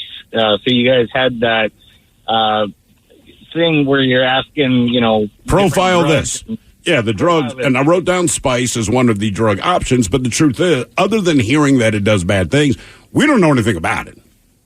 Dude, it is one of the worst. So, in all honesty, I got addicted to it for about 2.5 years, and it cost like $20 for I think it was like a gram at the time. All this stuff is like completely dry, so it's not like a nice solid bud or anything like that. So Is it something you smoke then? Yeah, dude. So, and what is a synthetic weed? They're supposed to be like synthetic THC, but I don't think the effects are the same as THC. No. So it gives you like a buzz for probably I don't know, maybe 20, 30 minutes or something like that. But it would literally make you not quite hallucinate, but it would make me just okay, whippets. That's kind of an example. Okay. So it make get that kind of a feel to it, but So it doesn't holy crap. it doesn't last that long, the buzz. No, but then once you get the resin out of the pipe, that stuff is freaking concentrated. So then that's the stuff where I would take that and smoke a little bit of that nonsense and knock yourself out. And literally I could see on Profile This where spice comes up as something where people do some crazy nonsense. Yeah. Yeah. Did you ever do any crazy nonsense yourself that you remember? Okay. So I was in the military and, I was I was able to acquire. I lived in the barracks, and I won't say what MOS I was, but it wasn't something. It was the exact opposite of acquiring things. And I was able to wake up the next morning after living in a 3rd-story barracks floor with 4 tires in my closet, and. So I found out later that was where all the guys, where I got them from, was where all the guys actually, whenever they deploy, they put all their stuff in storage and stuff like that. Right. And that was basically where, I kind of had to go return those the next night. I was going to say, did you even own a car? At the time, I didn't, but I'm actually sitting in the same car that I drove across all those states now. So, yeah. Okay, so you didn't have a car. You just, hey, I need 4 tires, and you took 4 tires? I suppose. So that's the problem. Right. You just wake up to evidence of what you've done, but you're not sure why you did it or where or when. And honestly, I woke up by myself, went out to smoke a cigarette, and while I was smoking a cigarette, one of the other addictions, I was smoking a cigarette and I found all of these black marks all over my arms and nonsense. I was like, where the did this come from? And I just started looking around and my closet door was wide open. I was like, uh-oh. So how did you suddenly roll the tires back? Did you wait till the next night? I hadn't found some more of that spice. The next night, I kept the door closed actually the whole day. And my room was kind of known as like the party room. So I kept the door closed that whole day, and then I got my roommate over there, and I was like, "Hey, dude, look at this." He's like, "Where the?" I was like, I down there, I guess. He's like, "All right, what are we gonna do?" So yeah, I guess I smoked a little bit more of that. We drank some more and returned it, and nobody ever found out. I think it was probably a canine person or something like that's tires, but yeah, none the wiser ever later. But I did the right thing. At least. As far as you know, you're on spice again, man. What is or was your bad habit? 206-803-ROCK. With LinkedIn Jobs, we tap into a network of more than 1 billion professionals to help you find quality professionals quickly and easily for any role you need. Marketing wizards? Found them. Software engineers? Found. That project manager I could never seem to hire? And found. LinkedIn Jobs quickly matches your roles with candidates with the right skills and experience. In fact, 86% of small businesses get a qualified candidate within 24 hours. Post your first job for free and get started at linkedin.com/decide. That's linkedin.com/decide. Terms and conditions apply. Celebrate and save at Ashley's Anniversary Sale. With Hot Buys, your choice of colors starting at just $3.99. Ashley Sleep mattresses starting at $2.50. Plus, receive a free adjustable base with select mattress purchases. And shop top mattress brands like Stearns & Foster, Tempur-Pedic, Purple, and Beautyrest Black with 60-month special financing. Only at Ashley. Subject to credit approval. No minimum purchase required. Minimum monthly payment, down payment, tax, and delivery may be required. See store for details. Shall I take your order, or do you need a minute? Yes, I'll be ready. Just buying a car on Carvana. What? It's super convenient. I already got pre-qualified in 2 minutes. All I had to do was answer a few questions. What? That's handy. Yeah, now I'm customizing my down and monthly payments. What? That's an exquisite deal. And just like that, Carvana's delivering my car in a couple days. What? Oh, yeah. Sorry, I'll have the burrito. Visit Carvana.com to finance your next car. Financing subject to credit approval. Delivery fees may apply. This episode is brought to you by Allianz Travel Insurance. When you're far from home, anything can happen. That's why more than 70 million American travelers trust Allianz Travel Insurance to protect their adventures. With benefits for medical emergencies and evacuations, trip cancellations, travel delays, and baggage mishaps, you can travel with perfect peace of mind. Learn more and get a quote at AllianzTravelInsurance.com. 99.9 KISW. The Men's Room returns with Miles and Thrill. Tara Daly, Steve Miggs on the way from the Daily Miggs Morning Show. We will sit and spin. We got the 10 best feel-good country songs of all time. Feel good. In honor of Toby Keith, who passed away last night at the age of 62. So we're on country. Coming up with Sit and Spin right after emails on our question, what is or was your bad habit? 206-803-ROCK. Hello, Jenny. Welcome to the Men's Room. Hola. Hola. So what's your bad habit, Jenny? I actually have 3 of them, and I gave them all up. Okay. First one is I quit smoking cigarettes about 5 years ago. Congratulations on that. That's not an easy one. How long did you smoke? About 20 years. All right. Second bad habit, I quit biting my nails about 2 years ago. How did you get yourself to stop biting your nails? Actually, what started it is I started going out and getting my nails done. All right. That's better than saying you started picking your butt, because I know some people do that. I'm glad you don't chew your toenails. Correct. Yeah. Those are the nails she was talking about. Yes. Her fingers have been fine, yeah. It's weird at dinner. And then the third bad habit is listening to what my husband thought. And our divorce date is on the 28th. Right. Got tired? Okay. What was it that he thought so much about that you realized you did not care anymore? Everything. Everything. Okay. Absolutely everything. He was a controlling narcissist, so. Okay. And how long did it take you to figure that out to the point where you could walk away? About 20 years we were married. Did it progressively get worse, or did you just start noticing? Yeah. It progressively got worse. It started off as real small, subtle things and just got worse over time. All right. Was he jealous of you? All the time, yes. What, like if you went out with your friends, was he worried what you were up to? Things like that. Oh, yeah. All the time. Really? He used to say that girls' night is just code for cheating.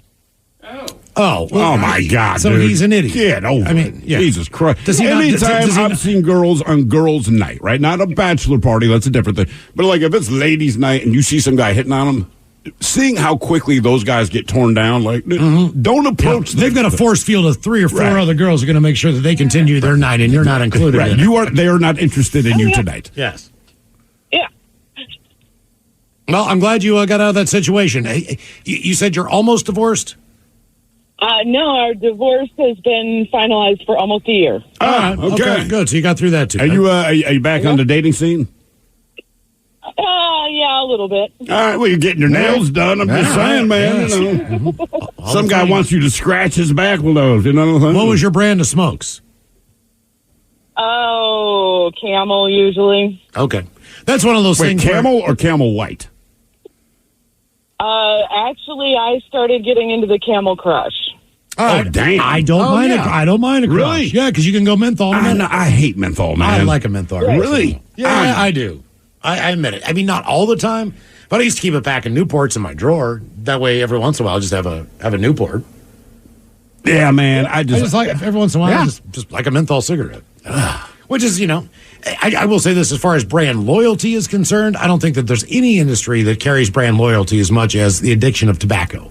I agree, because you're going to get addicted, but you like the flavor they have. Marlboro Red for me, period. I smoke a million different cigarettes. It'll kill me all the same, but like Marlboro. Yep. I want like Marlboro you see Red. cigarette smokers, like you'll bum a cigarette, any cigarette smoker. Like Sure. eventually you're going to bum one. But yeah, you're right. Cigarette smokers are pretty, like that's what I smoke. Absolutely. That's all I buy. I'll go through phases of different beer that I drink.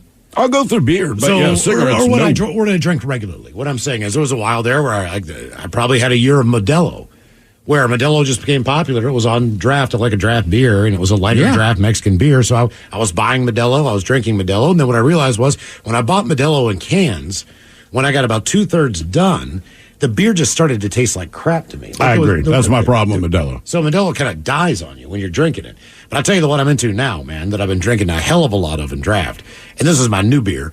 It is Heidelberg. You guys ever heard of Heidelberg? Yeah, I've had it before. Not my favorite, but I'll drink it. I like Heidelberg? Yeah, I like a nice light Heidelberg. It's I'm Mandy's, dude. Mandy's and a shot of Jack. It doesn't change. And part of the reason I've stuck with that is because I could walk into my local watering hole, and no matter how busy it is, I don't have to ask me. It is just served. Heidelberg it was one of the older recipes in the Pacific Northwest, right? So, like, if you think back to an Oli or a Rainier beer, so that was one of them, but not at that level.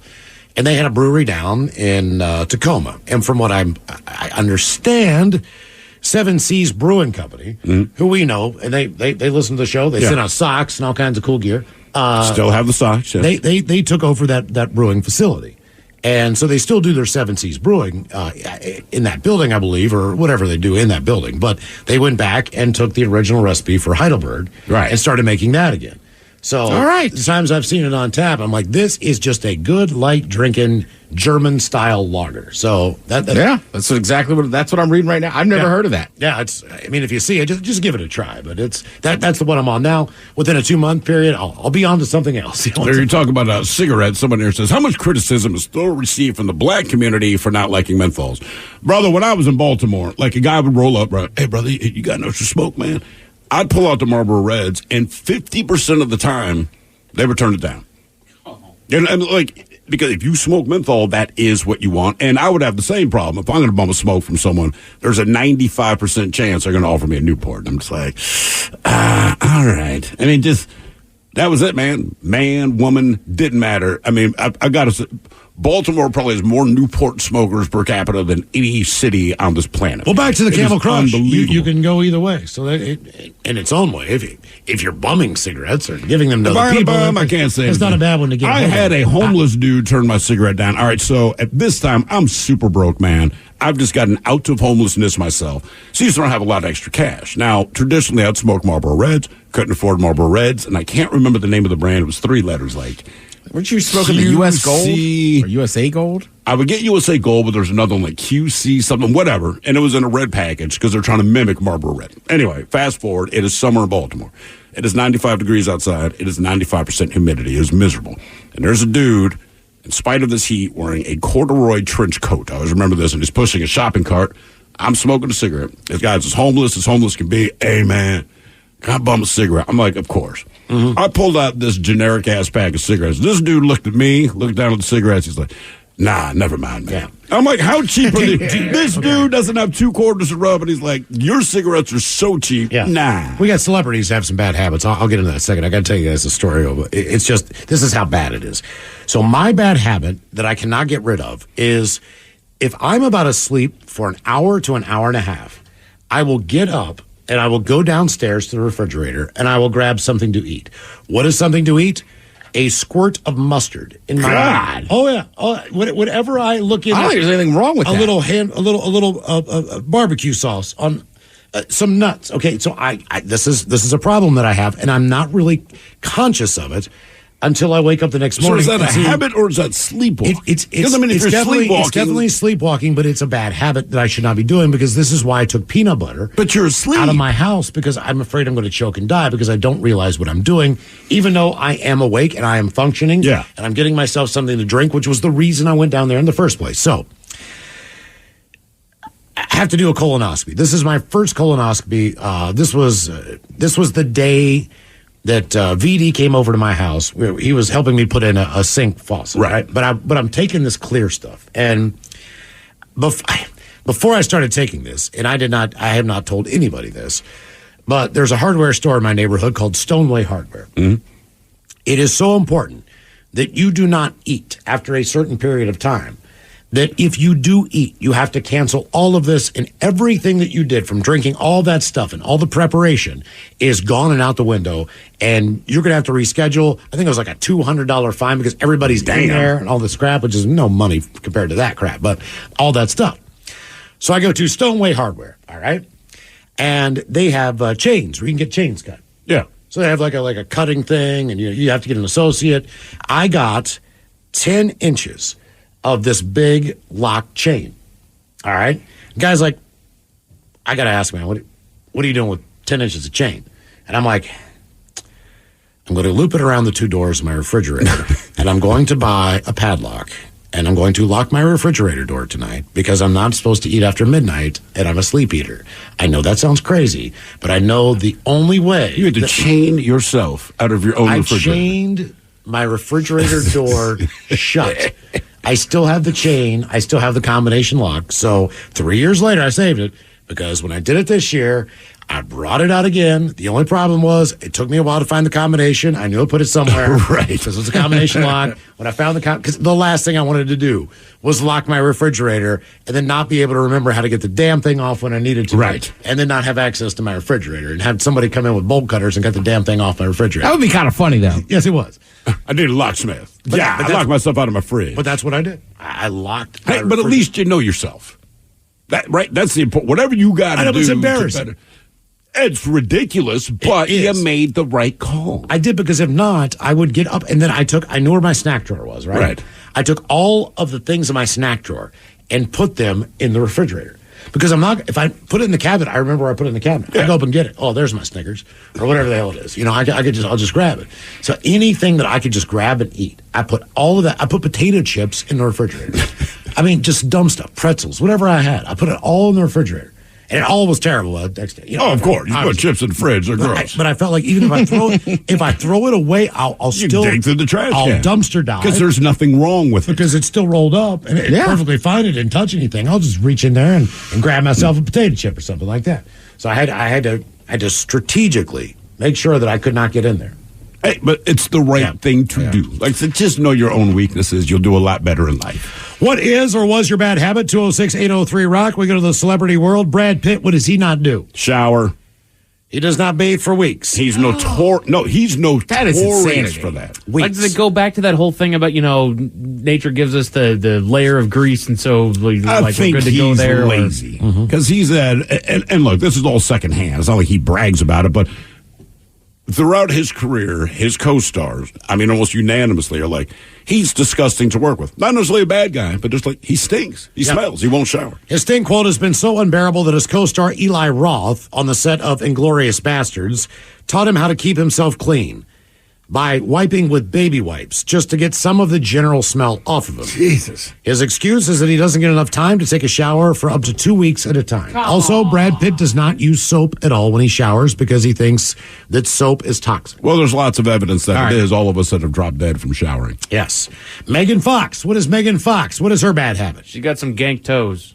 Posting on social Wow. media. She Oh, does. damn, have- Mike. She does, dude. Yeah, Mike's being nice. No, it was her thumbs, wasn't it? Is it yeah, Something they're like that. gross looking. Megan Fox does not flush the toilet after she's done with her business. Come on, man. Beg pardon? She admits she forgets to flush the toilet after she's done pooping. No. Pooping, not peeing. She's also said that her friends always complain because she leaves the toilet unflushed with her remnants in there, and it's rather disgusting. Yes, Okay. they're going to complain. But Megan Fox is coming over to your place for a night, but she's got to lay one down real quick before we get things started. Are you still cool with it, knowing that she's come out of there and not flush the toilet? Yeah, no issue at all. For one night. Oh, it's Look, not. I could not she have just a spent a week. relationship with her, but certainly, yeah. That's not leaving my head. I'm sorry. I'm not going to. Whatever it looks like, the shape. You know, Right. you always look down to see what you I would did. say it depends what you see. I just got to go freshen up. And then you hear her lay it down in there and then walk out of the bathroom. I'm used to analyzing myself, in my regularity to see, there's the salad. But somebody else, that is a completely different story. She also had salad. I don't want to know that. And sesame seeds. Jessica Simpson. We met Jessica Simpson. She's a lovely lady. Sweet little thing. Yeah, she is. She's just a Nobel Prize winning brain there. She doesn't brush her teeth. She does not brush her teeth. Oh, I was right? How does she get away She with has that? big, white, gorgeous teeth. How Yeah. is she not brushing those things? She has a brusher. She says she brushes her teeth 3 times a week, and on the other days, she wipes her teeth clean with a rag or a piece of cloth. So that's her. Just brush your teeth then. If you're going to take the Is time. that because of veneers looking more shiny? Or Maybe she does. that would seem hard. Sometimes, honestly, in the morning, I just feel gross if you don't brush. I absolutely I get do. a film. I get not brushing enough, but I'm like, I would. I feel like everybody brushes at least once a day. Right. Yeah, when I roll out of bed, that's one of my first orders of business because I can taste my mouth. Dunkin' Even Donuts, sometimes when you shower, you'll feel better. But I usually brush my teeth after I get out of the shower. Then it's all right, now we're clean. If you go to Dunkin' Donuts, I used to go every morning. If you go to Dunkin' Donuts and you go one of their large coffees, they use real heavy whipping cream as their cream. And then they scoop in scoops of sugar. And that combination of the film, I used to have that is thick. Toothbrush and toothpaste at work. So, because I drink my coffee on the way in. So by the time the first thing I did when I came into work was brush my teeth again. And your tongue, I'm guessing. Because It coats your tongue like wax. Robert Pattinson, we know him. He was Batman. He was in Twilight as well, I believe. Is that Correct. That's how he got famous. Yeah. What does he not do? What's his bad habit? Smile. I've heard this one before. Use sunscreen. He has said that he didn't wash his hair for 6 weeks. So Why? he took 6 weeks and did not wash his hair. Your hair generates a lot of natural oils, and you're actually not supposed to wash it frequently. However, not quite that infrequently. I like that Bald Mike is telling Bald me this. You're darn right. Yeah. He says he doesn't need to wash his hair, and he does not care. If it looks cool, I guess it's fine. There's a lot of people that don't wash their hair as much as you think, depending on hairstyles and background. Yeah, if you got dreads, probably not washing your hair. Not that this is necessarily a bad habit, but it's a little bit weird. Kesha, she had a habit there of drinking her own urine. For what purpose? To rehydrate? Well, if you're Bear Grylls, it's one thing. But she wanted he's trying to survive. But she wanted to get in, quotes, kick-ass shape.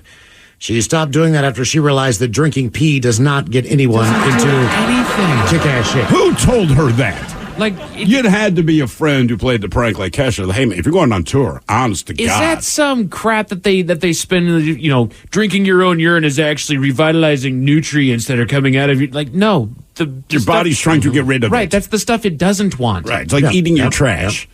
Johnny Depp does not regularly change his clothes. Has been known to wear the same clothes and underwear for weeks at a time. I can believe that. I've heard he's a real smelly dude on set. I'm about to say, he looks like he stinks. He does. But and what's weird to me is he's kind of notoriously a smelly guy. He looks like a guy that's going to be smelly, but he's the guy like, New Sauvage.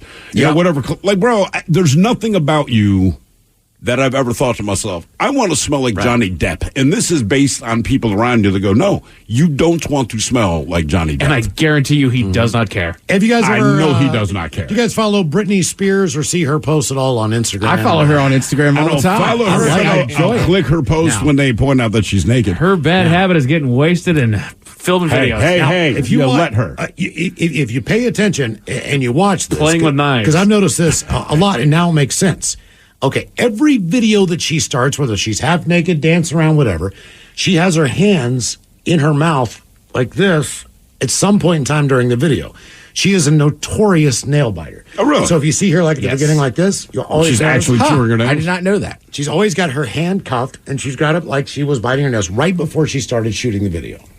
I feel like she has a lot of bad habits, but that's probably the least offensive of them. Not the worst. Like, I feel like if you lived with her or you're married to her, like, I don't mind the nail biting because it's the only thing that's not crazy. And Christina Aguilera, what does she not do? She doesn't shower either, does she? No, she doesn't wash her hands after she poops. Oh, come on, man. She had a whole album called Dirty. I will be honest. Before the pandemic, I would not necessarily wash my hands all the time after I peed because I don't touch my penis when I pee. Right. I just whip it out and pee. And But technically, your hands are dirtier than your penis. You should be washing your penis in the sink, really. Yeah, so I just never did that. And then the pandemic came around. I'm like, all right. You feel that errant drop How do or you not spray. touch it at all? You just bump it out? Yeah. Just unzip my pants. Really? Yeah. I'm a single hand holder. Yeah, yeah. Oh, you mean as far as holding the shaft? Yes. I don't touch it. No, I'm with Really? him. I'm with him. You I just open the whip it fly, out, pull let everything it down, fly and it out. just does its work. Do you and then fold I'm your good. arms, put your hands on your hips? Like, what do you do with your hands? Yeah, I'm holding on to my pants. Yeah, you hold on to your underwear and pull them down if you're going out the zipper. Yeah. So I just go like this and then whip that thing out and then just let it go. Yeah. My pants are basically cradling it as we're going and give it a few little shakes. It shakes itself. Thank and you. then boom. No need to wash your hands. All right. We're good. Just kidding. All right. Really useful for when you're going outside because then you really don't have to. Tara Daly, Steve Miggs joining us. Coming up, the Daily Miggs Morning Show. We'll sit and spin. We've got the 10 best feel-good country songs of all times. And your emails coming up next to the men's room at KISW.com. Celebrate and save at Ashley's Anniversary Sale. With Hot Buys, your choice of colors starting at just $3.99. Ashley Sleep mattresses starting at $2.50. Plus, receive a free adjustable base with select mattress purchases. And shop top mattress brands like Stearns & Foster, Tempur-Pedic, Purple, and Beautyrest Black with 60-month special financing. Only at Ashley. Subject to credit approval. No minimum purchase required. Minimum monthly payment, down payment, tax, and delivery may be required. See store for details. With LinkedIn Jobs, we tap into a network of more than 1 billion professionals to help you find quality professionals quickly and easily for any role you need. Marketing wizards? Found them. Software engineers? Found. That project manager I could never seem to hire? And found. LinkedIn Jobs quickly matches your roles with candidates with the right skills and experience. In fact, 86% of small businesses get a qualified candidate within 24 hours. Post your first job for free and get started at linkedin.com/decide. That's linkedin.com/decide. Terms and conditions apply. Love the flexibility of working in all sorts of places? Well, working on the go seamlessly requires a strong network like T-Mobile. We have America's largest 5G network, so whether you're on a video call at the park or uploading large files at the coffee shop, we have the 5G speed you need. Whatever takes you on the go, T-Mobile's got you covered. Find out more at T-Mobile.com/network today. Coverage not available in some areas. See 5G device coverage and access details at T-Mobile.com. Are you ready to take the next step in your career? King County, a leader in government services, is on the lookout for talented individuals to join our team. King County offers an inclusive, welcoming work environment where innovation and creativity thrive. Whether you're a seasoned professional or just starting your journey, we have positions that could be a perfect fit. Competitive salaries, excellent benefits, and career development are just some of the perks you may receive. Visit our website, kingcounty.gov/careers, and join King County. Thrive where you work. Introducing Coco Golf's signature shoe. More than just a tennis shoe, it's a fusion of 90s inspired style and cutting-edge performance technology. With its sleek mid-cut silhouette, it's designed to enhance speed and power on the court. The multi-piece upper construction delivers high-energy return for players of all levels. Whether you're a seasoned pro or just starting out, the Coco CG1 empowers you to dominate the game. Learn more and purchase the Coco CG1 at NewBalance.com. Love the flexibility of working in all sorts of places? Well, working on the go seamlessly requires a strong network like T-Mobile. We have America's largest 5G network, so whether you're on a video call at the park or uploading large files at a coffee shop, we have the 5G speed you need. Whatever takes you on the go, T-Mobile's got you covered. Find out more at T-Mobile.com/network today. Coverage not available in some areas. See 5G device coverage and access details at T-Mobile.com. What's up? It's your boy, the Ted Smith from the Men's Room. And did you know I have a podcast? Well, I do. The Podcast. New episodes uploaded every Wednesday on the Odyssey app. The debauchery rolls on. You're listening to the Men's Room with Miles and Thrill. 99.9 KISW. Daily Mix Morning Show joining us in minutes. We'll sit and spin. We've got the 10 best feel-good country songs of all times. But first time for a few emails to the Men's Room at KISW.com. You've got mail.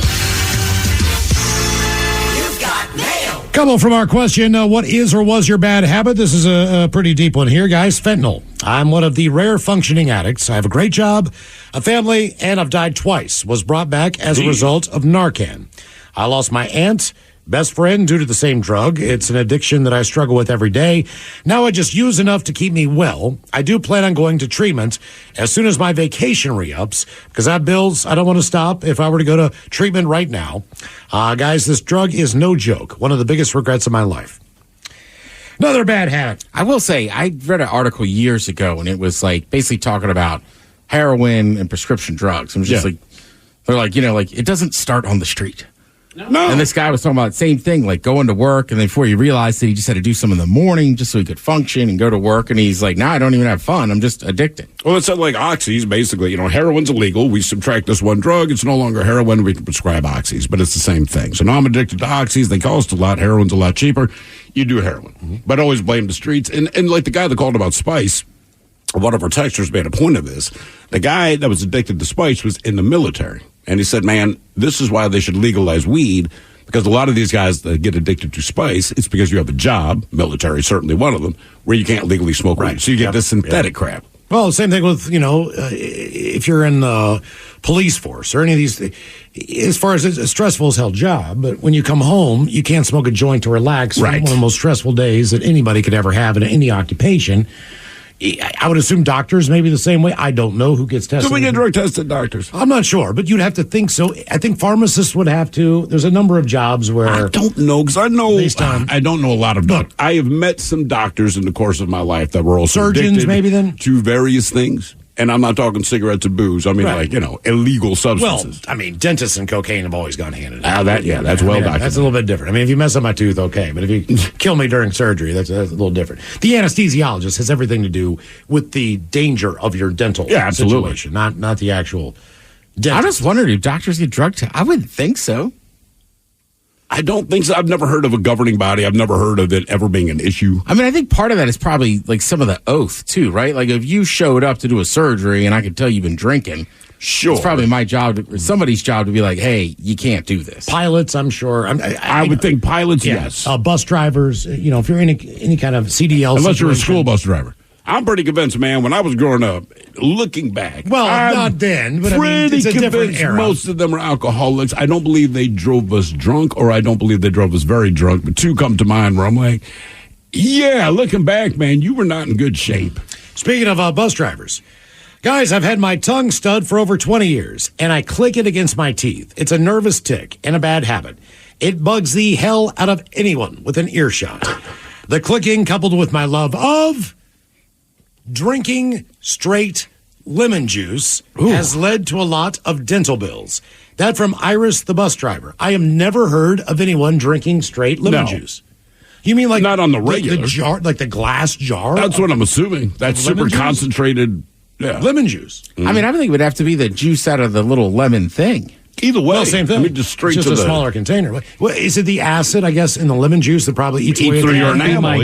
Yes, but I think it's also I feel like there's a little bit that's good for your gut to take a shot of lemon juice from time to time. I'm but sure it's good. But if you're drinking it on the regular, your teeth are probably like, hey, why don't you try ginger for your gut? It is citric acid, and it does break things down. It's a great cleaning agent. By the way, someone here says doctors and pharmacists do not get drug tested. And someone else says, I have a friend that does open heart surgery almost daily, and she smokes weed all the time. Okay, all right. Well, yeah. I used to do the shot of Bragg's apple cider vinegar. They said that was good for you for a while, so I was on a kick for like 6 months. Is it? I still hear people say it. Look, I don't hear know. it's good for you. I do all kinds of crap. Like I take a bunch of omega-3s and vitamin Ds. Does it work? I don't know. Like I really don't know. Do you notice a noticeable difference? I didn't. But is it still good for you? I don't know. Look, man, I've put my body through things that I haven't quite enjoyed because I know that they're good for me. I don't know if I could stomach taking a shot of apple cider vinegar because it's good for me. You know what? You get used to it. It's not the worst, but I was just questioning. I just like apple cider vinegar. That one never bugged me. People are like, we're doing a shot in the morning because it's for health. Like, yeah, sure, whatever. I'd rather do mulled vinegar because it reminds me of fish and chips. I don't like anything where people say, well, you get used to it. Because that, to me, is an out-of-sales page. Man, this cooking's kind of weird. Give someone a cigarette. You get used to it. Give someone a cigarette that doesn't smoke. They're gonna hate you get used to it, man. But after a while, you get used to it. Keep doing it. Booze. First time you take a dip, you throw up. Oh, you'll get used to it. Yeah. I don't think most people dip. It's different. You puke the first time, you probably won't do it. I didn't. That's why I did it for a long time. But I feel like booze, you understand the side benefit of having fun. Right, but I mean, I don't think a lot of, like, when you start drinking underage, there's not a ton of people that are like, oh, I love this beer or that beer. You get the strongest, cheapest. But you're drinking schnapps. That's what I'm saying. It's like I like the taste of beer now, but it's something you had to get used to. Mm-hmm. That's true. Totally. That's true. Subject is Heidelberg, the beer we're talking about down at Seven Seas in Tacoma. Guys, I just bought a bar in Tacoma, and trying a few other beers to expand my palate, I came across Heidelberg. It is hands down my favorite beer now. Come on down to the off-day beer and wine in Tacoma, and I'll hook you guys up. That from our buddy Matt Coppins, all right, co-worker of ours. Now, owner of a. Wow, that's good news. He's the owner? I spend a lot of time down in Tacoma. Sure would be good to get some delicious discounted drinks. Oh, discounted. Oh, yeah. He didn't say discounted. Oh, yeah. You know, he'll just pour you a beer. Don't discount, Miles. Get the old Matt discount. You know what I'm saying? Hook me up, mother. Charge him twice as much. No, don't do that. Yeah, do that. Yeah. He'll be fine. If you get him drunk enough, he won't know. Yes, I will. Yes, I will. As we move on to the birthdays, Ola Bichola's Boo Bitches from Hornell, New York. I'd like to wish a happy, dirty 30th birthday to our always smiling coworker and favorite BBW big-breasted welder. That would be Miranda. Can she get a pat, say, Jack? You like that? Some turtle sex makes, possibly. And the dirty Germans talking about grabbing a welding rod and making sparks fly. Love you, bitches. That from Mom, Katie, F this Jason, and the Trickler. She wants a D, and she's going to get one. You like that? You like that? Yeah, all I can say is that if you grab my welding rod, it won't be sparks that are flying. It's more like plasma. Yeah, you know, whatever. Some shows, the sparks will be flying. If you want to call it the welding rods, then sure, we'll call it that. Yeah. Hello, Bachols. It's my apprentice Brad's birthday. Can you give me your penis is too small? And the dirty Germans talking about working on heavy equipment. Thanks, guys. That from Ibbot, the big rig mechanic. Yeah, it's the last time I worked on heavy equipment. I was in my early 20s, but she seemed much thinner when I was drunk. Yeah, well, see, it's a fun thing about you moving around all this heavy equipment. Is sometimes it helps you find the smaller equipment in the lizards. Okay. All right, guys, here you go. Happy, happy, happy birthday. Happy, happy, happy birthday. Happy, happy, happy birthday to you, to you, to you. Ja, the Dirty Germans brought to you by Men's Room Original Sausage. Available through Uli's World Famous Sausage, mensroomlive.com, and other fine retailers. Schweinefleisch. Yes, friends, it's time once again for Sit and Spin. Let's gather around the old radio and listen to some swellerific new music. Tara Daly, Steve Miggs from the Daily Miggs Morning Show in the house. Good morning. How are you? Good morning. We've been up since 3:15. I know, all right. This is actually an afternoon show we do. Yeah. So good afternoon. I don't typically function well at this hour. Yeah. Do you nap? Do you guys go home and take a little half-hour snooze? I have a toddler. No, I never get to nap. I get to watch her and nap. You never will again? No, it's awful. She'll take a nap, and as soon as I'm ready to fall asleep, that's when she wakes Do up. you and keeps me realize up. you could close your eyes for 5 minutes and bad things will happen in Yes. 5 minutes that you just try to take a little nap?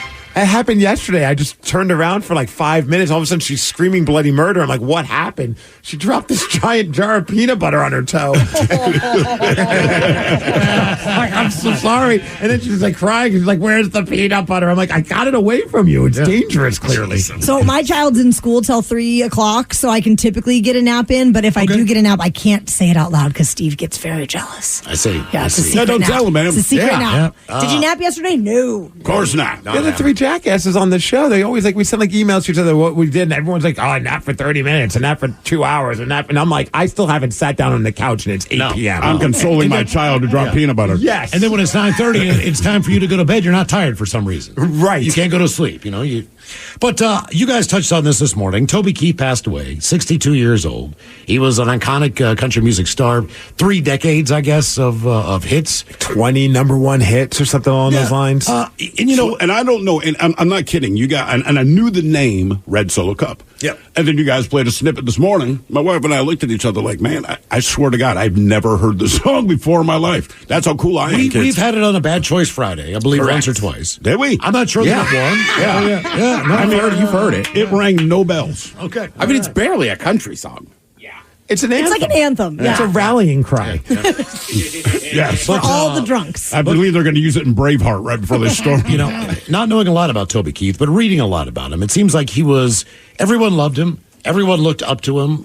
His stories, he played semi-professional football. He did all these different things. He sent in a tape to Nashville to a guy, and they actually listened to the damn thing and signed his ass. I mean, he was doing something completely different, and that was just one of He was even a white guy named Toby. Yeah, exactly. One of those things that he does. One guy who did not love him was it Chris Christopherson? Have you ever seen that story? Really? No. Oh, That story's pretty good.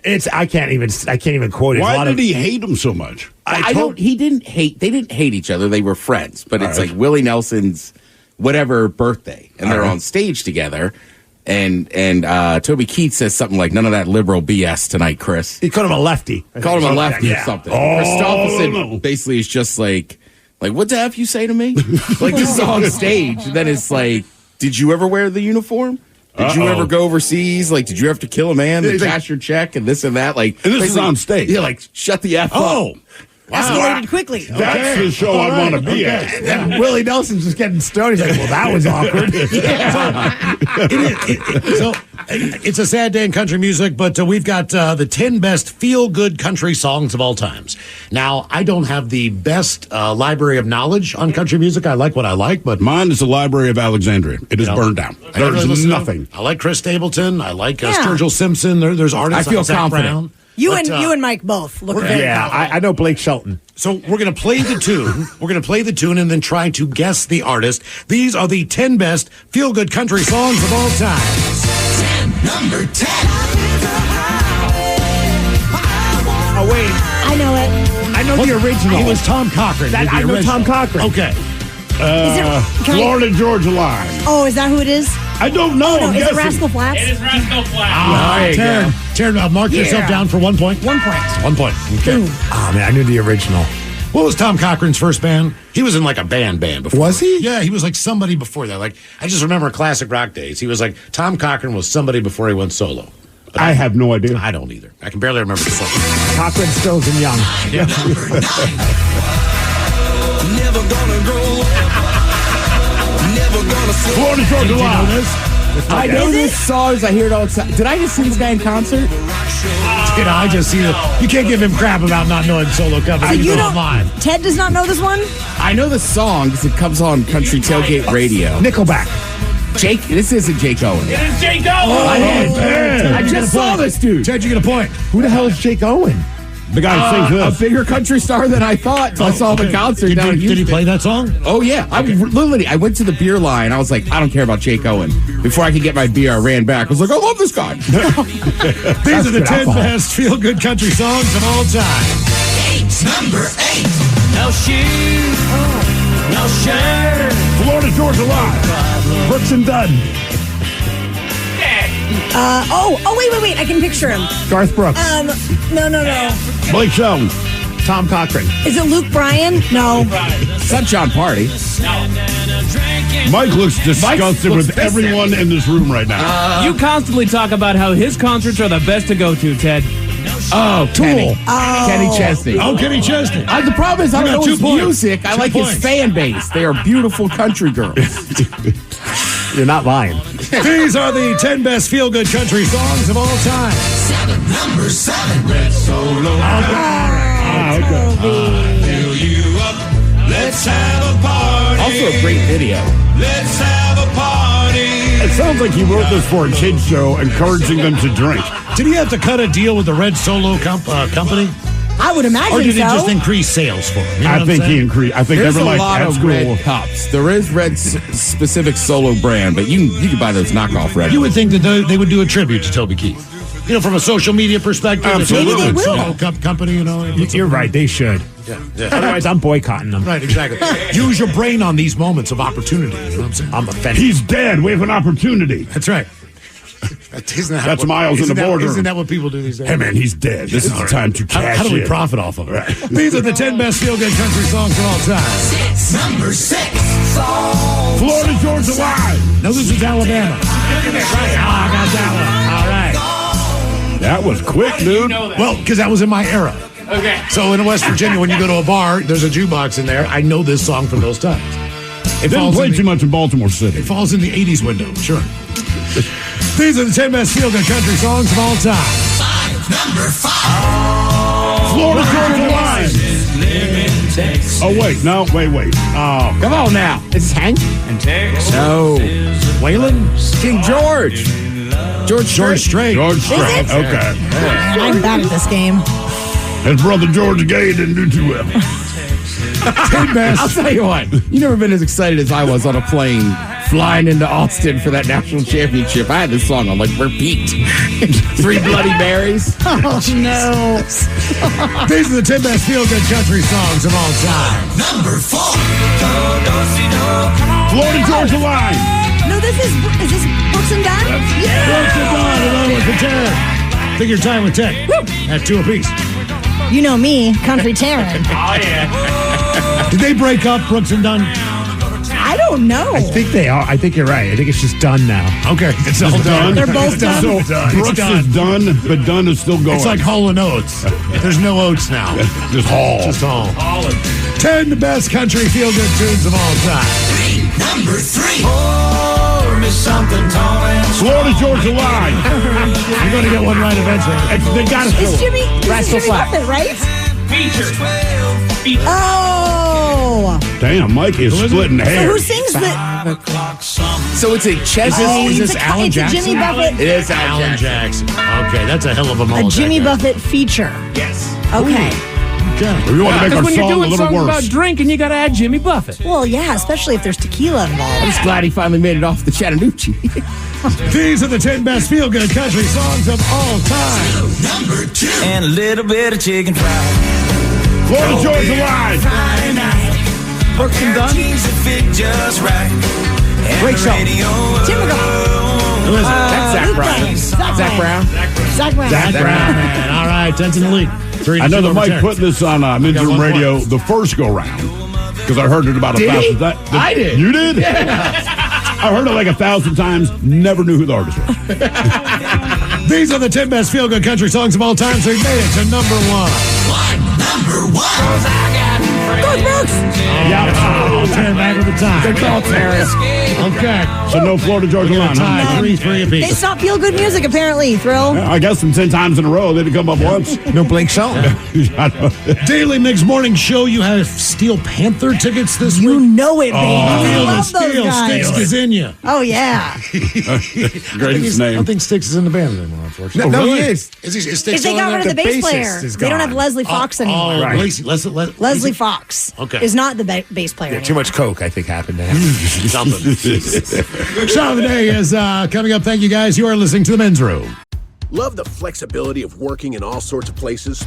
Well, working on the go seamlessly requires a strong network like T-Mobile. We have America's largest 5G network, so whether you're on a video call at the park or uploading large files at a coffee shop, we have the 5G speed you need. Whatever takes you on the go, T-Mobile's got you covered. Find out more at T-Mobile.com/network today. Coverage not available in some areas. See 5G device coverage and access details at T-Mobile.com. With LinkedIn Jobs, we tap into a network of more than 1 billion professionals to help you find quality professionals quickly and easily for any role you need. Marketing wizards? Found them. Software engineers? Found. That project manager I could never seem to hire? And found. LinkedIn Jobs quickly matches your roles with candidates with the right skills and experience. In fact, 86% of small businesses get a qualified candidate within 24 hours. Post your first job for free and get started at linkedin.com/decide. That's linkedin.com/decide. Terms and conditions apply. We've seen a lot of change in the past 20 years, but 2 decades later, Mountain Dew Baja Blast is still a fan favorite, bringing you the bold tropical lime flavor that folks can't get enough of. It takes you back to a sunny day at the beach with every delicious sip. And don't you want that feeling all the time? Well, 2024 is the year. In celebration of their 20th Baja-versary, you can sip Baja Blast all year long. So pick up a Baja Blast wherever you are. In stores now.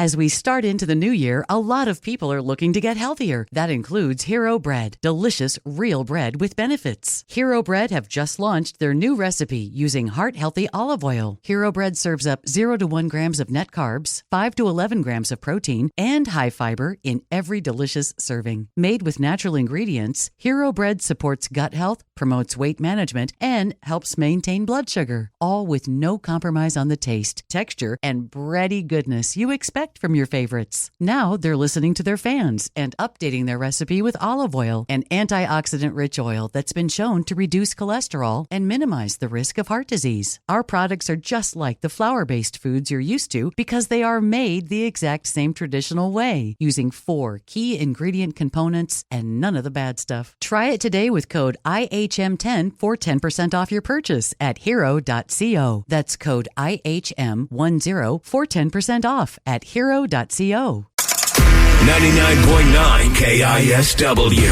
The shenanigans continue. This is the Men's Room with Miles and Thrill. All right, Tuck, out of minutes, we'll drink and toast with the shot of the day. And we do have your headlines on the way at 5:50. But first, quick check-in with Mike Hawk and some of the stories and headlines he is not working on. Well, thank you, Miles. A manufacturer of toothbrushes lost millions in business due to malware-infected smart toothbrushes. I'm sorry. Huh. All right. Malware-infected smart toothbrushes. So would they stop working? Basically, it crashed the system. So whoever hacked their system was hacking a different Swiss company that I think affected the network that these smart toothbrushes are all connected to, and it crashed their system. All right. I don't know exactly what it is these smart toothbrushes do that's so extra special awesome, but apparently they lost millions just because they're losing that advantage. Yeah, I'm curious to find out what the technology is. Like, did I miss the back right molar? Like, how exactly. There's like some geo-mapping that it does back there, so I don't know. There's a self-titled time traveler that has apparently visited the year 2027. Ooh, flying cars like the Jetsons? No, they've warned that humanity will be extinct by then. Oh, okay. Which, if that's what you're talking, what's the warning? We're going to be extinct in the next 3 years. So there's nothing you can do. Right. Start doing drugs. You know, which is why they always show in like apocalyptic scenarios, like the news will get on there like there's a giant meteor headed to Earth and these are our final moments. Like, no, don't tell me. It's not like I can do anything. I don't want to panic for the last hour of my life. That's actually part of NASA's and Congress's protocol. No kidding. If something is imminent like that, an asteroid, 13 miles away, do not tell people. No. I'd rather look up at the sky and go, the hell's that? Bam! And I'm out. Yeah. That's really? Actually, that is. You want to know? I don't know. Maybe I'll just go do something crazy for the last hour. See, I'd be panicking, dude. I'd just be freaking out at the end of it. I mean, look, I'm saying that. I'm sure I'd be panicked, but I don't know. Like, screw it. Screw somebody. Yeah, I'm about to say. I'm going to try spice. Who are you running for? I don't know. I'd have to. There's a lot of people in my complex, but not too many lookers. Hey, 23, let's go. The problem is if they're wrong. I've shot heroin. Exactly. I punched this person in the face and it missed us. Like, oh no! Yeah, I had sex with my neighbor's wife. And I did it in front of him. Yeah, he didn't care, but now he cares. I have to move. It's a shame they got to move, Mike. Just too uncomfortable for him. She liked it too much. It doesn't bother me. She came back with it doesn't bother me. Yeah. You stand there a stronger man. Yeah, I did it. What are you going to do? Bitch. You ran asteroid sex? Yeah. That was exciting. Asteroid sex. We're going to do it in the asteroid. A man in Oklahoma was just awarded $25 million from the courts to be paid by the local newspaper that mistakenly named him as an announcer for a girls' basketball game that made a racist Oh, this is awesome. That made a racist comment? They made racist comments. So he was calling a girls' basketball game, made racist comments. The newspaper was like, this just in. This announcer made racist comments during this girls' basketball game, and his name was Miles Montgomery. Meanwhile, Miles is like, I didn't say a damn thing. He got $25 million out of that. Damn. I mean, that's pretty bad, though. Okay. If everybody's saying you're giant racist, and it's like, dude, I wasn't even calling that game. Exactly. Right. Now he got fired from his job. I'm speculating all this. I don't know anything that actually happened. But, now he's got issues here. He's got issues in his social life. He's got issues in his working life. Yeah. Now he's a out and abashed racist at this point. But he's got $25 million to say, yeah, okay. Exactly. Okay, I don't like whatever blank people. Sure, all right. Love my family. Yeah. My family. Well, we just had a segment about feel-good country music with our friends over there on the morning show. So I decided let's just play a little game ourselves. The Men's Room Top 10. The Men's Room Top 10. 10 phrases only Southerners use. Now, my family isn't from the deep South, but when you get out of the big city, things are different. For example, when acting up as a whippersnapper staying at my kinfolks, my grandpappy instructed me to go out in the yard and get a switch off the nearest tree. That would be a long, thin, sturdy branch.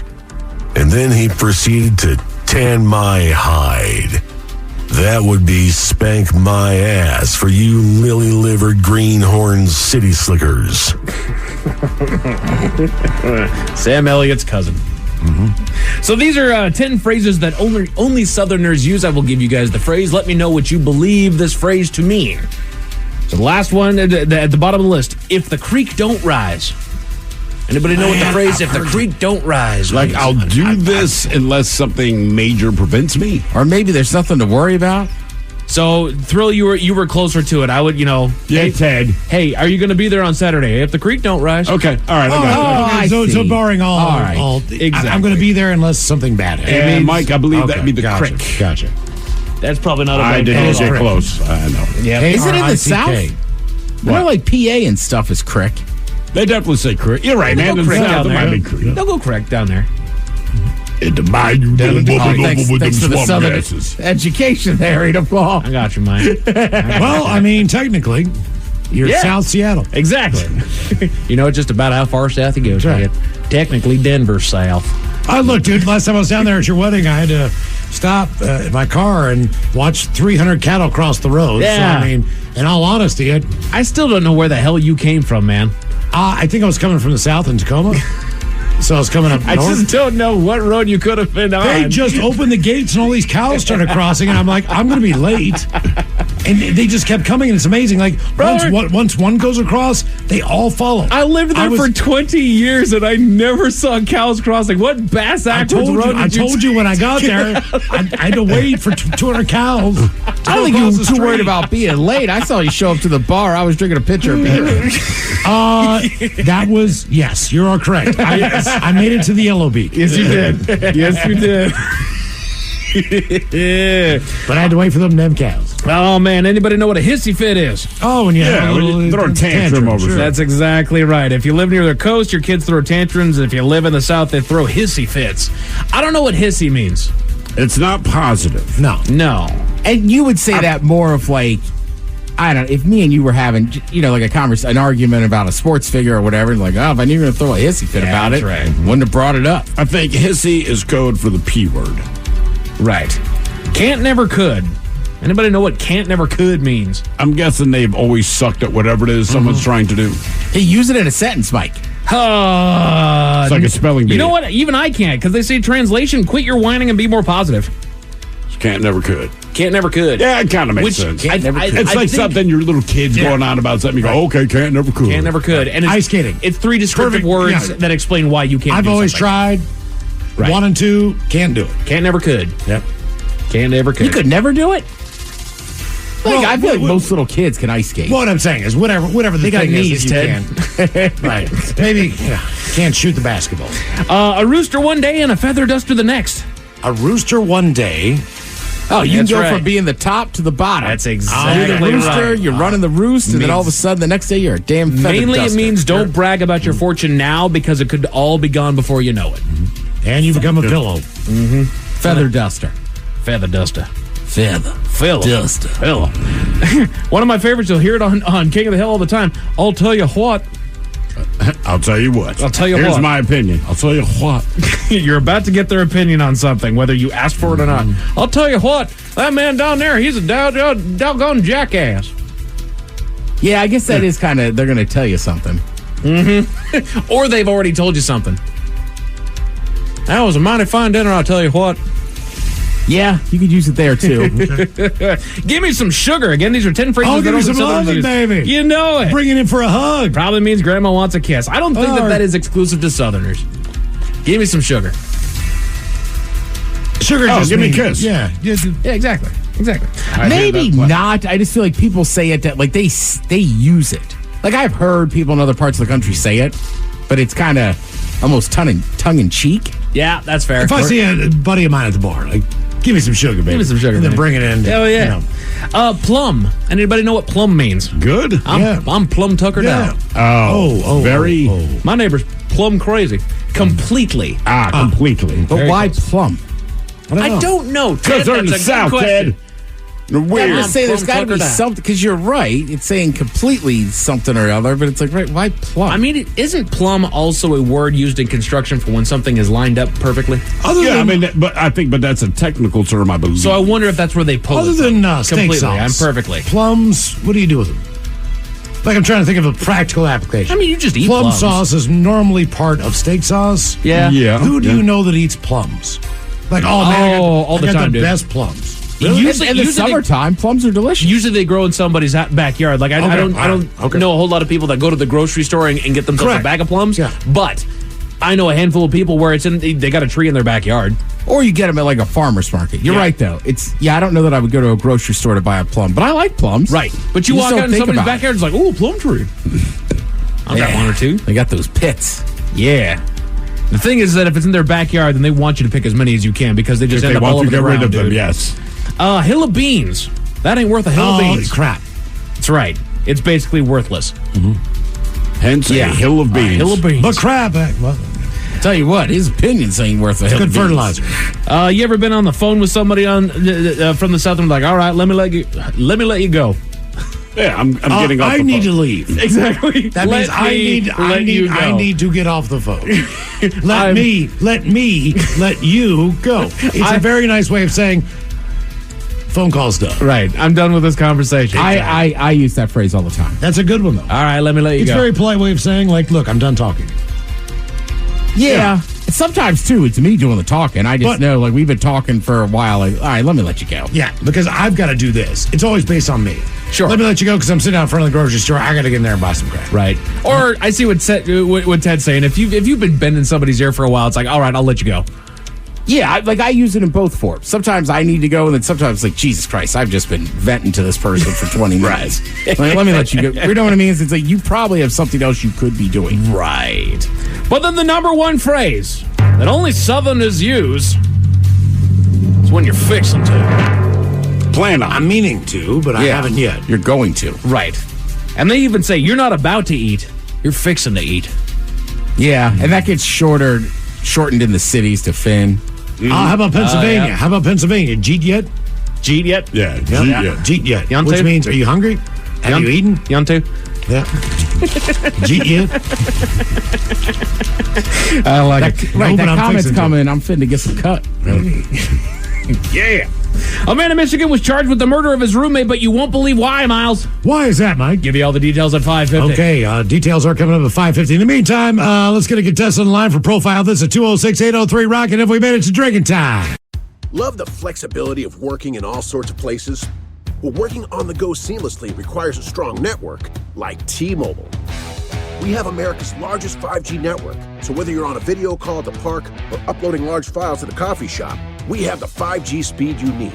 Whatever takes you on the go, T-Mobile's got you covered. Find out more at T-Mobile.com/network today. Coverage not available in some areas. See 5G device coverage and access details at T-Mobile.com.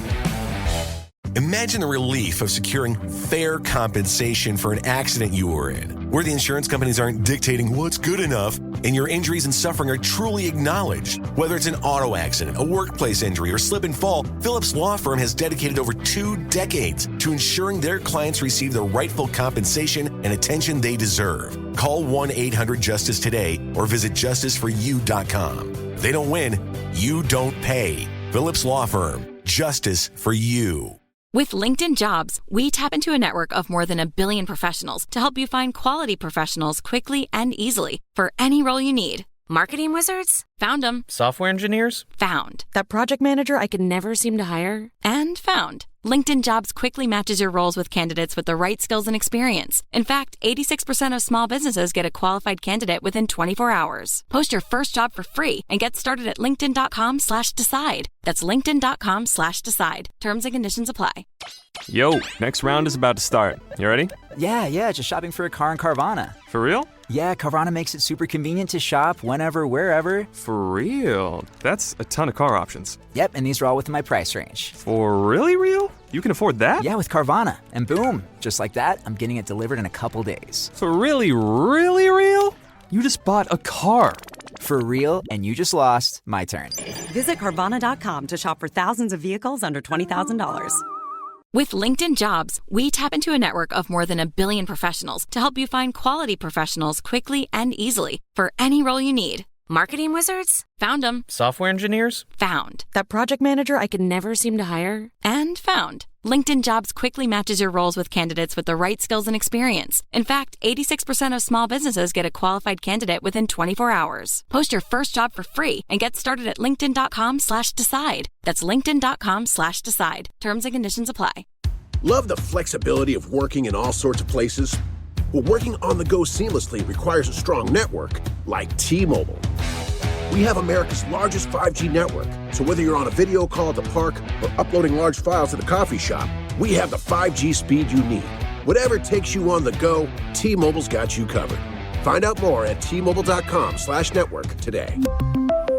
Coverage not available in some areas. See 5G device coverage and access details at T-Mobile.com.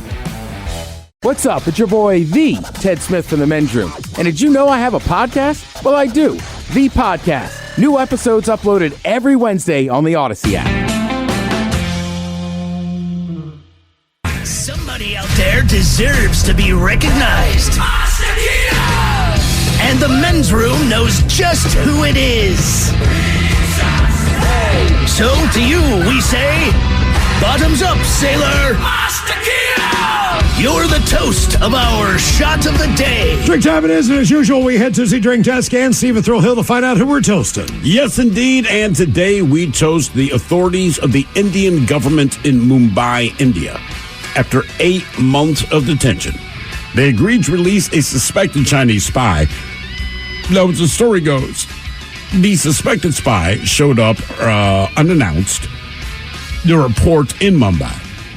Police believed that they were involved in espionage and took them into custody. Now, after a few days, they moved the suspect to a more secure facility designed to handle these things. And after an 8-month investigation, finally, the suspected spy was cleared of espionage or any wrongdoing.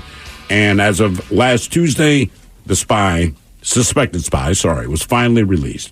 It should be noted the suspected spy was also a pigeon. That's all. A pigeon? A pigeon. So it turns out they thought this pigeon was a Chinese spy, whatever.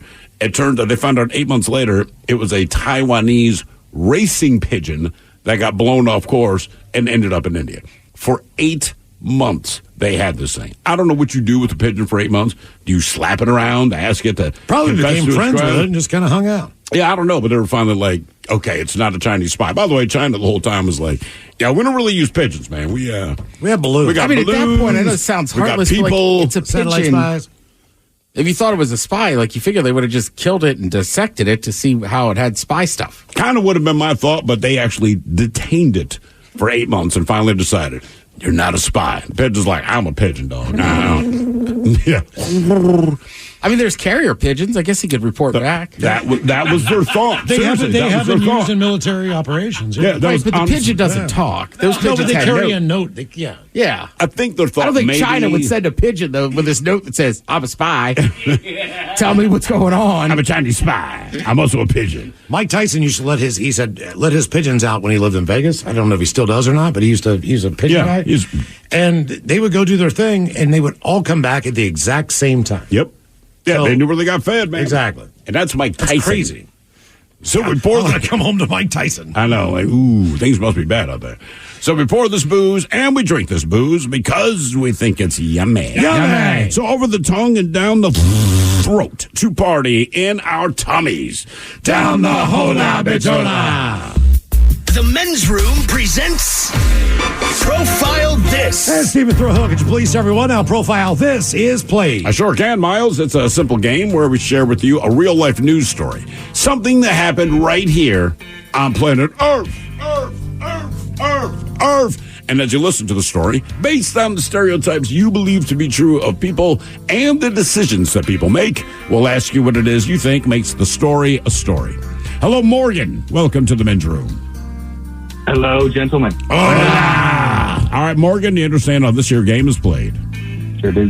Fantastic. You have your choice today of one of three categories. We have interior decorating, where you guess the foreign object that ended up on the inside of someone. We have hit me with your best shot, where you guess the unusual weapon that someone chose to use as a weapon. And finally, animalize this, where you guess the animal responsible for causing the problem. I spoke too early on. Interior decorating, please.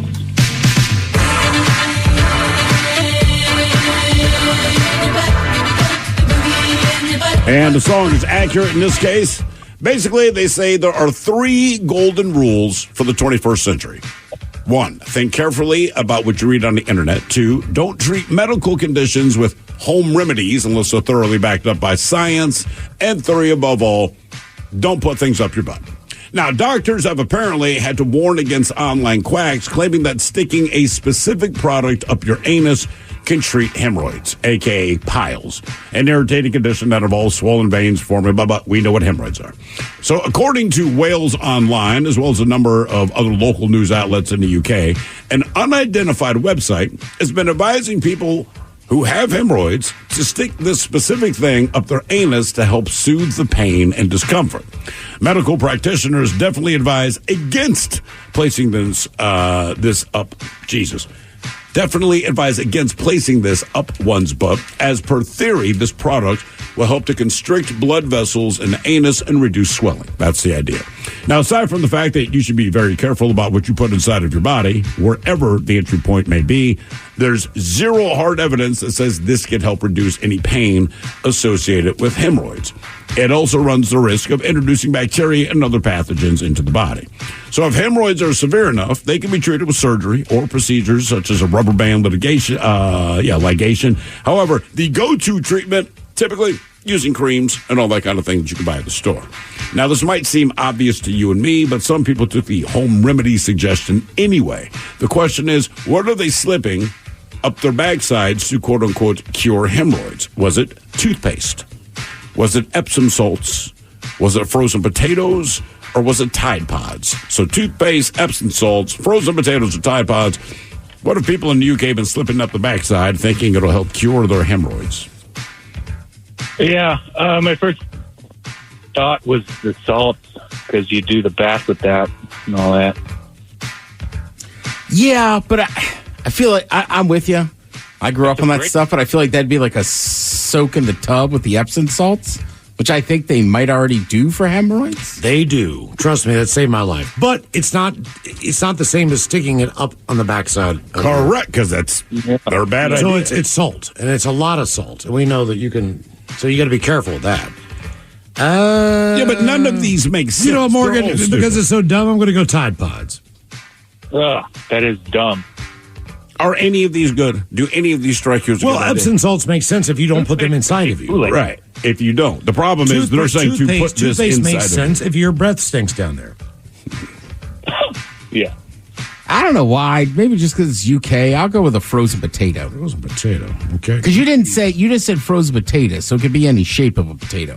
Yes, Ted. It's not just a one big frozen one. However you want to do it. Waffle cut, scallop potatoes. Yeah. All right, Morgan, what's your final answer? I'm going to go with salt.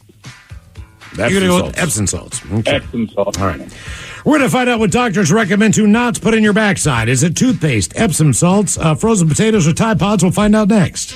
That was a tease. With LinkedIn Jobs, we tap into a network of more than 1 billion professionals to help you find quality professionals quickly and easily for any role you need. Marketing wizards? Found them. Software engineers? Found. That project manager I could never seem to hire? And found. LinkedIn Jobs quickly matches your roles with candidates with the right skills and experience. In fact, 86% of small businesses get a qualified candidate within 24 hours. Post your first job for free and get started at linkedin.com/decide. That's linkedin.com/decide. Terms and conditions apply. Introducing the two-way V4, where groundbreaking fuel cell technology meets fresh foam cushioning for the ultimate performance. With Fuel Cell, each step feels explosive, delivering unparalleled energy return. Paired with fresh foam, experience maximum comfort throughout the game. Its lightweight textile upper offers support and breathability without sacrificing agility. Whether you're hitting the clutch shot or locking down the opposition, the two-way V4 gives you the tools to play at a high level. Learn more and purchase the two-way for yourself at newbalance.com.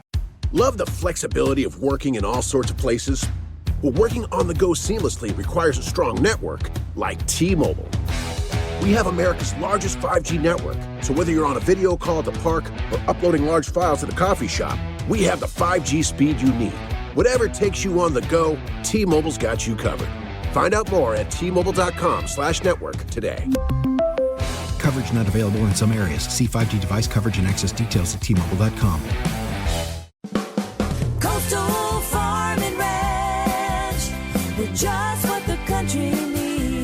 Join us for Chick Days and Save. This week only, buy 3 chicks, get 1 free, and save $10 off the Double Tough Poultry Starter Kit. Swing by for super spring savings on tools, mowers, soils, mulches, seeds, and more.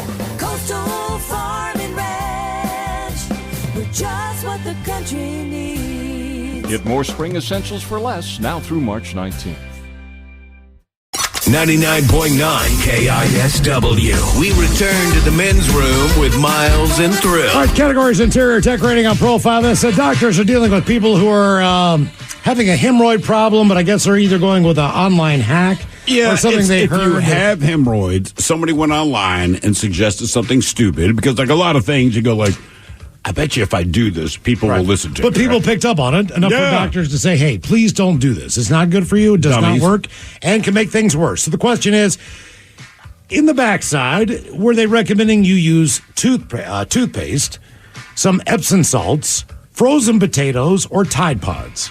And Morgan, that is the question that we posed to you. Let us start with our very own Miles Montgomery, who said Tide Pods. Now listen, Tide Pods. There's a reason you could say that, because you had to tell kids, like, hey, don't swallow these. Yeah. It looks like Aquafresh, but it ain't Aquafresh. Not Tide Pods. Luckily, they're not that stupid. That would be hard to get there, I think. Morgan, you made the most sensible decision with the Epsom salts, because let's face it, it does shrink swelling. That's the entire point of them. That's why people do it.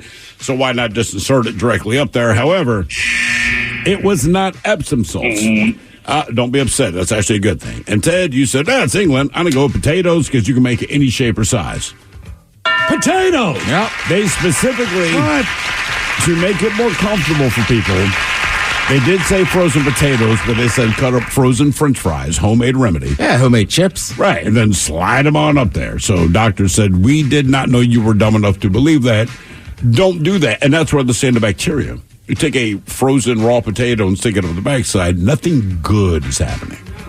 Yeah, think about it. People just do it for fun. Look, if you do it And that's the thing. It's weird because I get all these stories, and it's odd to go down the rabbit hole of things that people have inserted into their anus, but based on the job, I have seen this. When you put things up there for fun, doctors go, look, don't. It's not that you're being stupid, it's a fetish. So if you must do it, here's some things you can use.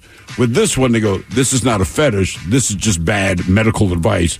Don't do it. So believe it or not, doctors are happy. There's a guy who had a Buzz Lightyear in his rectum. Mm-hmm. They gave him less, and the wings opened up when it got inside of his gut, and that's why they couldn't get it out. But they said, look, you have something you're focusing on. We get it. We're not admonishing you. We're saying pick better. The potatoes are like, Jesus, dude, this is hemorrhoids. Mm-hmm. This is not sexual gratification. Yeah. This is, stop. So, frozen potatoes. Not everybody's in a spud play. Now, for all TV news all the time, it is time for TV Time with Ted. And now, because your pathetic life is confined to countless hours in front of a talking box, the Men's Room presents TV Time with Ted. All right, your choices today. You got Seth Meyers. The Jimmies. Alan Kibble. Tomlinson. Taylor. Stephen Colbert. Shitting. Or Ted Smith. Is it Ted or is it late now? That's right, the Tireless guys have teams of talented writers help them come up with their monologues each and every night. It is up to you to determine, is this an actual late night joke and from whom, or could it be a The Ted Smith original? A woman in Milwaukee panicked when her 16-year-old dog went missing, but they found out he was okay. He was just down the street at a bar. But in the dog's defense, in dog's years, he was legally aged to drink. The Ted Smith. Yep. Yeah, I like that dog. At first, I was just going to say, can you imagine how annoying this woman is? It's not even like her husband. Even the dog's dog's like, I got to go to the bar. I've never spoken English in my life. I need a drink. Yeah, and he's just down there, like, talking to somebody in the corner of the bar. You know what it's like to lick your own butt and hear some of this droning on and on and on. FIFA announced that the 2026 World Cup final will be held at MetLife Stadium in New Jersey. Now, when someone's wearing an Adidas tracksuit, you won't be able to tell if they're a player or just a guy from New Jersey. The Ted Smith. Or Seth Meyers, what I'm going to. Fallon. FIFA just announced that the 2026 World Cup final will be held at MetLife Stadium in New Jersey. Now, when someone's wearing an Adidas tracksuit, you won't be able to tell if they're a player or just a guy from New Jersey. He's not kidding. But no undershirt. You got to wear a white beater. Track shirt. Well, yeah. Either that or like a tank. Yeah, totally. Yeah, I feel like that's what most of the Tang guys are doing. Former fellow inmates of Martha Stewart have revealed that while she was in prison, she used to smuggle in food to bake for her pals, including a baked apple, a caramel flan, and for Thanksgiving, she made a toilet turkey. Fallon. Colbert. Former fellow inmates of lifestyle maven Martha Stewart have revealed that while she was in prison, Stewart used to smuggle food to bake for pals, including a baked apple and a caramel flan. Yummer. And for Thanksgiving, she made toilet turkey. Florida man was arrested recently after he allegedly entered a church thrift store naked and stole a T-shirt. He's being charged with also not stealing pants. Fallon.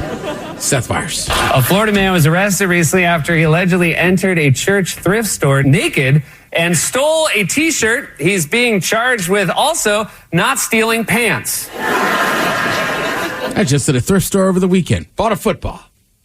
Just feel like I had, it's like Super Bowls next weekend. I feel like every trunk needs a football. Yeah. I agree. So now halftime, you go outside and you throw it. Let's see. All right, listen. Mike and I were talking to Miggs today for the Daily Miggs show about whether or not this is real or fake. I know it's wrestling, so Miles, I know you're going to say it's fake. But I honestly think that WWE kind of messed this one up. So here's the whole deal. I was going to say, The Rock's daughter, Simone, is 22 years old. She performs under the name Ava on NXT, which is like WWE's minor league division. All right, so I guess some people tweeted some pretty mean stuff to her, some death threats. Gee, come on, man. So basically what happened is Cody Rhodes, who a lot of people know, right, basically started AEW. He goes back to the WWE. I don't watch wrestling right now. Mike, you've been watching it. So the whole storyline is he's got to finish this thing and beat Roman Reigns in a match so he could be like the undisputed champ. Correct. So it was all set up. Just like a week ago, he won the annual Royal Rumble match, which guaranteed him a fight with Roman Reigns, WrestleMania 40. But then, boom, The Rock returned. Right. Now, we knew The Rock was on the board of directors and all this stuff, but he also showed up in the ring and was like, I'm going to fight Roman Reigns. All right. Which, it's The Rock. So I think they're like, all right, people will love this. People didn't.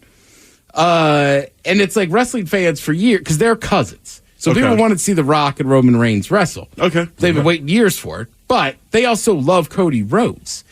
So I guess people are really fired up about it. Last night on Raw, Cody came out to the ring, and they started chanting "Rocky sucks." You got to remember, The Rock for years was a heel before he just got popular, so they kind of had to change him. But even when he was a heel, but that used to be a big thing, like Rocky sucks.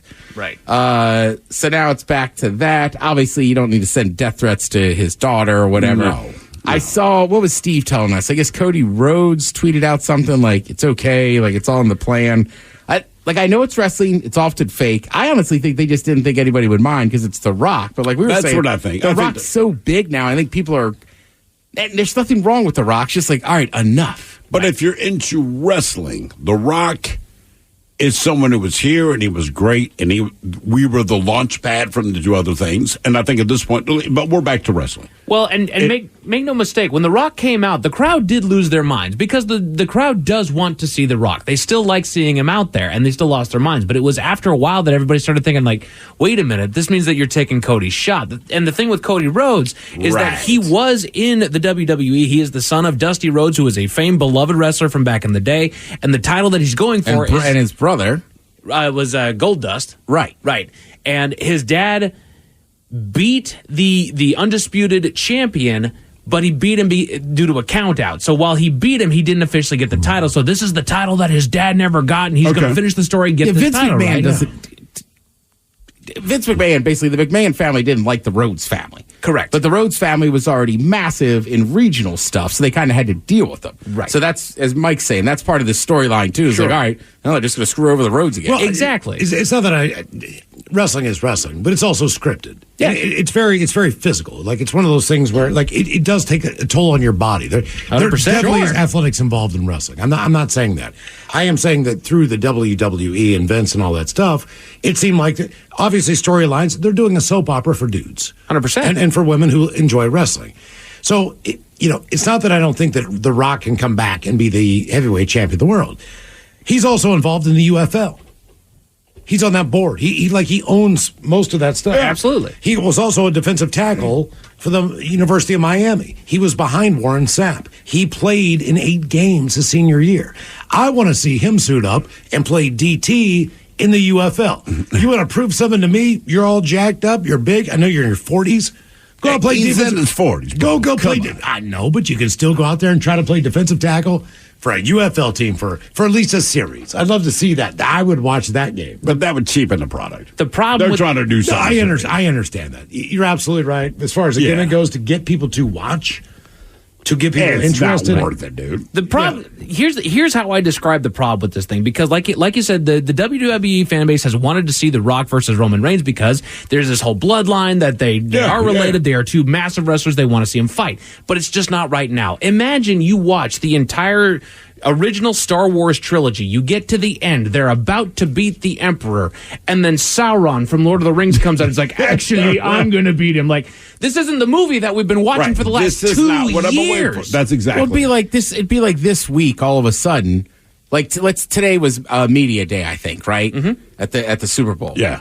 Imagine Goodell just walked in and said, Tom Brady's back. So the Pats are actually going to play on Sunday. Right, that's exactly what you've done. Right. The thing you were looking Chiefs for. We need somebody to take down Mahomes and the Chiefs. Exactly right. Right. He's with Tampa Bay. So sorry, Niners, you're out. We're going to plug them in. And look, I know wrestling is scripted and everything. It just, this one seemed like it legit kind of backfired on him. Because I mean, it did. Yeah, even social did. media. And you knew The Rock was going to do some stuff, but like, he's on the board of, he's on the board or whatever. Like, he's not going to wrestle full time. Like Miles said, he's got a lot of other stuff besides being a massive actor. So it's like, he'll come back and wrestle some. I just don't know if you need him to be that. He doesn't. Right. No. Yeah. It just looked like he came out and hijacked the story that we've been watching for the I last 2 believe years. that that's how people perceive it. Or you know what? Maybe The Rock really gets into wrestling again, and he just says, screw it. I don't care that people actually know I'm a nice guy, and just goes out there and just is like, Cody Rhodes, you're a little bitch. It just goes full heel. Just beats his ass down. Let's see. Roger Goodell, the NFL commissioner. Somebody asked him about the Taylor Swift effect. I mean, look, I don't know what people thought he was going to say. He said exactly what you thought. She knows great entertainment. I think that's why she loves the NFL football. Nice plug.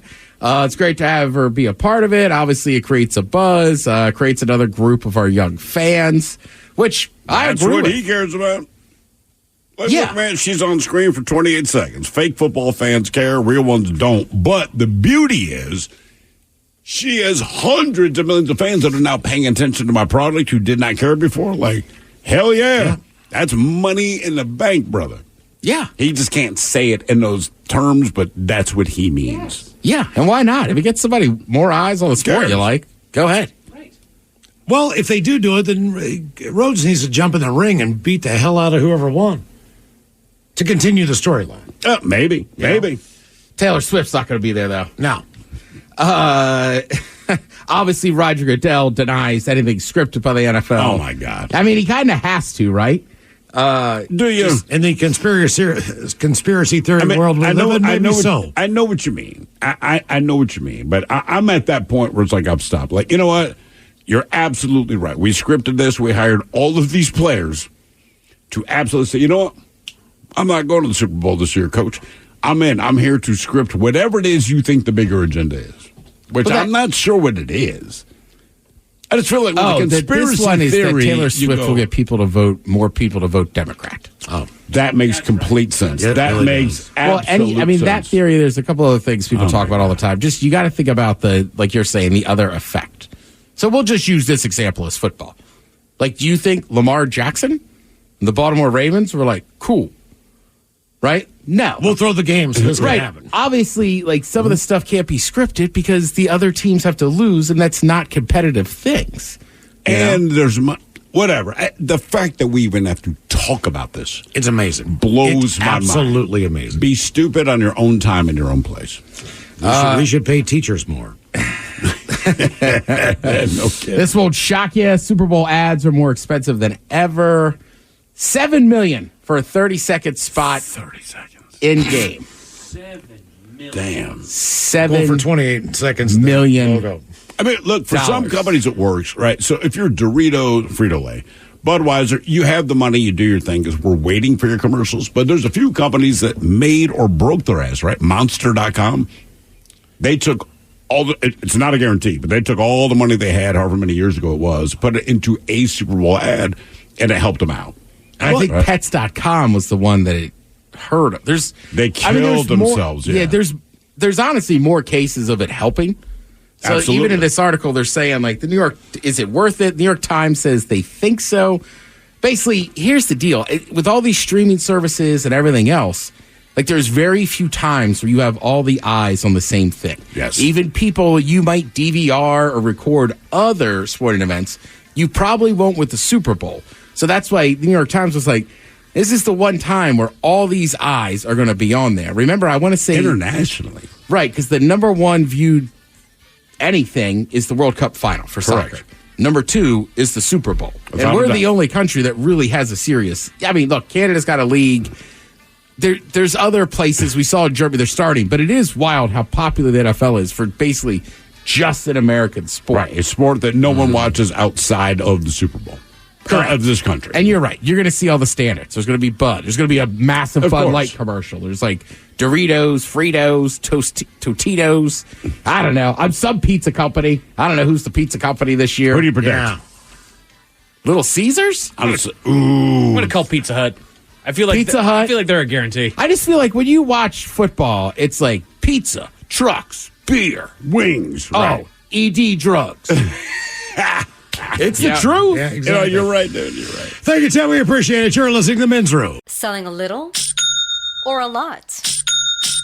Shopify helps you do your thing, however you cha-ching. Shopify is the global commerce platform that helps you sell at every stage of your business. From the launch your online shop stage, to the first real-life store stage, all the way to the did we just hit 1 million orders stage. Shopify's here to help you grow. Whether you're selling scented soap or offering outdoor outfits, Shopify helps you sell everywhere. From their all-in-one e-commerce platform to their in-person POS system, wherever and whatever you're selling, Shopify's got you covered. Shopify helps you turn browsers into buyers with the internet's best converting checkout. 15% better on average compared to other leading commerce platforms. And sell more with less effort thanks to Shopify Magic, your AI-powered all-star. Shopify powers 10% of all e-commerce in the US. And Shopify is the global force behind Allbirds, Rothy's, and Brooklinen, and millions of other entrepreneurs of every size across 175 countries. Plus, Shopify's award-winning 24/7 help is there to support your success every step of the way. Because businesses that grow, grow with Shopify. Sign up for a $1 per month trial period at shopify.com/Odyssey Podcast, all lowercase. Go to shopify.com/Odyssey Podcast now to grow your business, no matter what stage you're in. Shopify.com/Odyssey Podcast.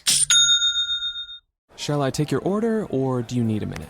Yes, I'll be ready. Just buying a car on Carvana. What? It's super convenient. I already got pre-qualified in 2 minutes. All I had to do was answer a few questions. What? That's handy. Yeah, now I'm customizing my down and monthly payments. What? That's an exquisite deal. And just like that, Carvana's delivering my car in a couple days. What? Oh, yeah.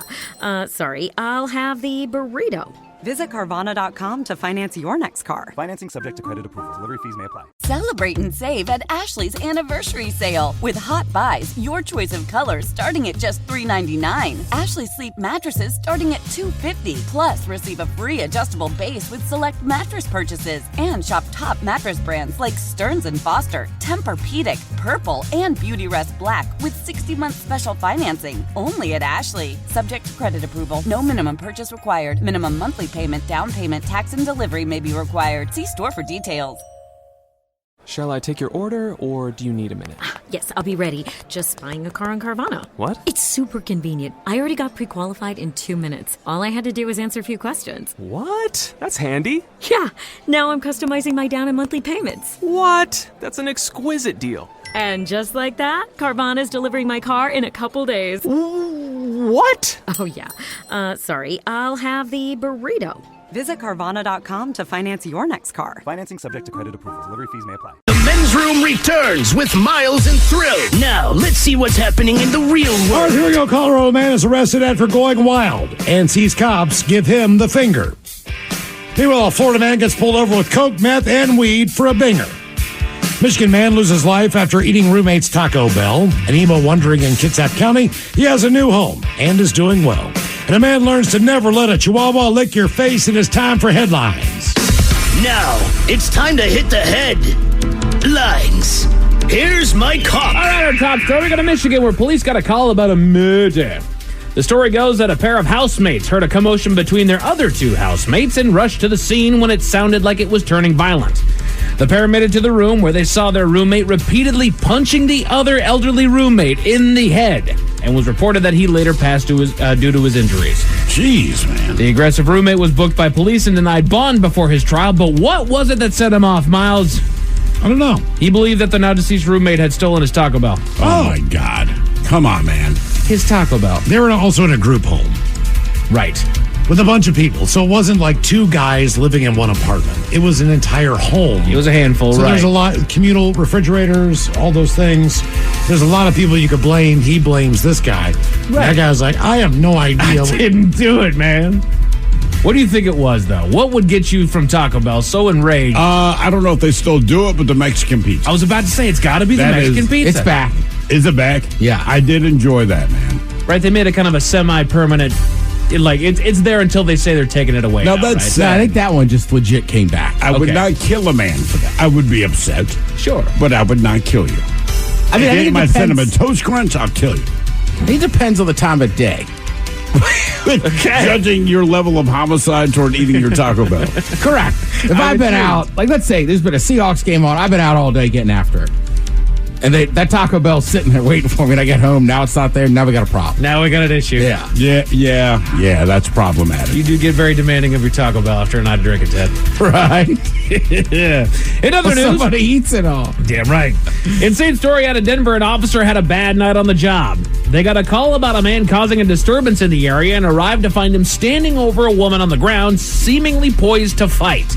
They attempted to de-escalate the situation with words, but the man wasn't budging, so they had to resort to a more physical approach.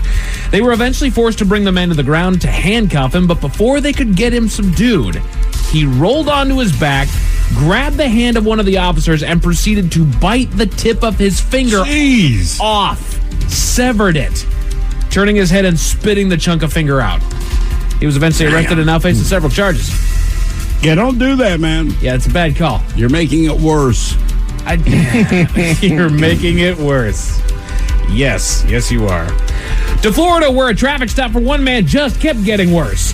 He was stopped by police for a minor infraction regarding the tint of his window, but upon approach of his car, officers caught the smell of marijuana.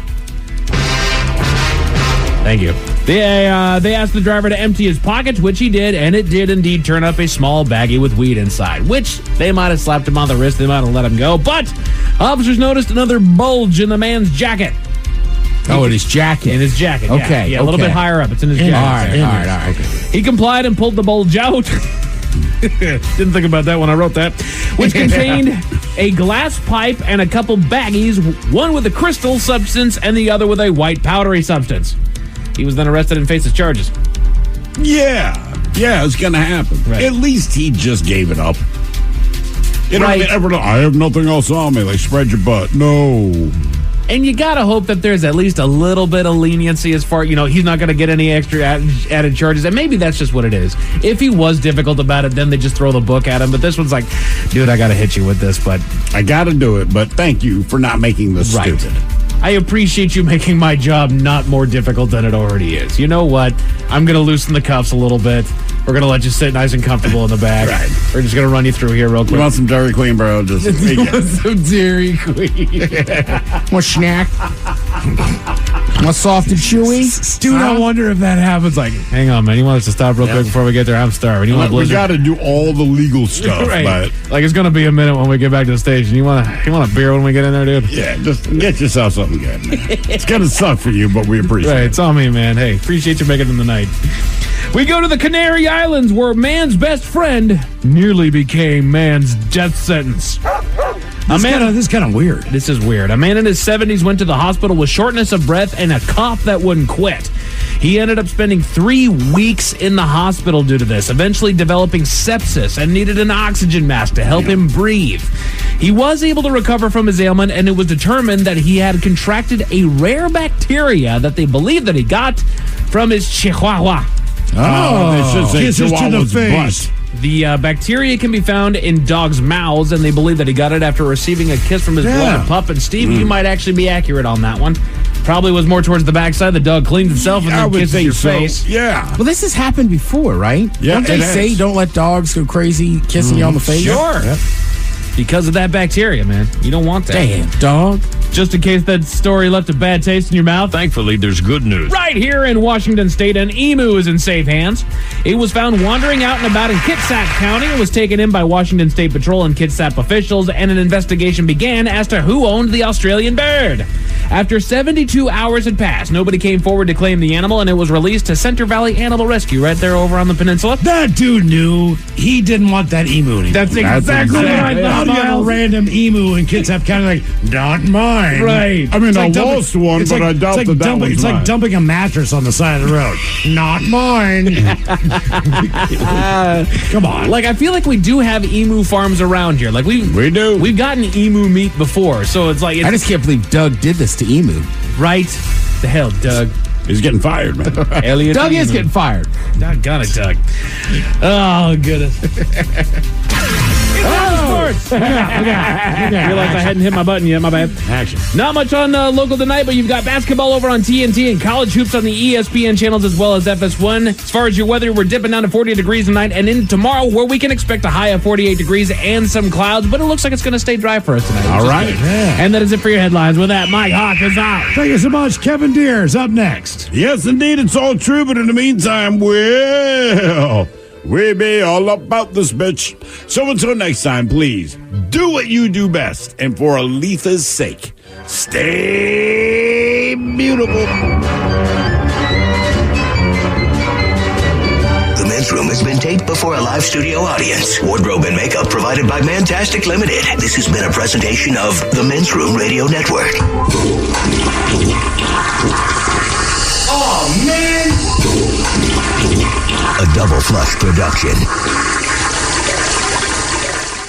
With LinkedIn Jobs, we tap into a network of more than 1 billion professionals to help you find quality professionals quickly and easily for any role you need. Marketing wizards? Found them. Software engineers? Found. That project manager I could never seem to hire? And found. LinkedIn Jobs quickly matches your roles with candidates with the right skills and experience. In fact, 86% of small businesses get a qualified candidate within 24 hours. Post your first job for free and get started at linkedin.com/decide. That's linkedin.com/decide. Terms and conditions apply. Love the flexibility of working in all sorts of places? Well, working on the go seamlessly requires a strong network like T-Mobile. We have America's largest 5G network, so whether you're on a video call at the park or uploading large files at the coffee shop, we have the 5G speed you need. Whatever takes you on the go, T-Mobile's got you covered.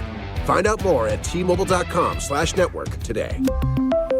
Coverage not available in some areas. See 5G device coverage and access details at T-Mobile.com. Celebrate and save at Ashley's Anniversary Sale. With Hot Buys, your choice of colors starting at just $3.99. Ashley Sleep mattresses starting at $2.50. Plus, receive a free adjustable base with select mattress purchases. And shop top mattress brands like Stearns & Foster, Tempur-Pedic, Purple, and Beautyrest Black with 60-month special financing. Only at Ashley. Subject to credit approval. No minimum purchase required. Minimum monthly payment, down payment, tax, and delivery may be required. See store for details.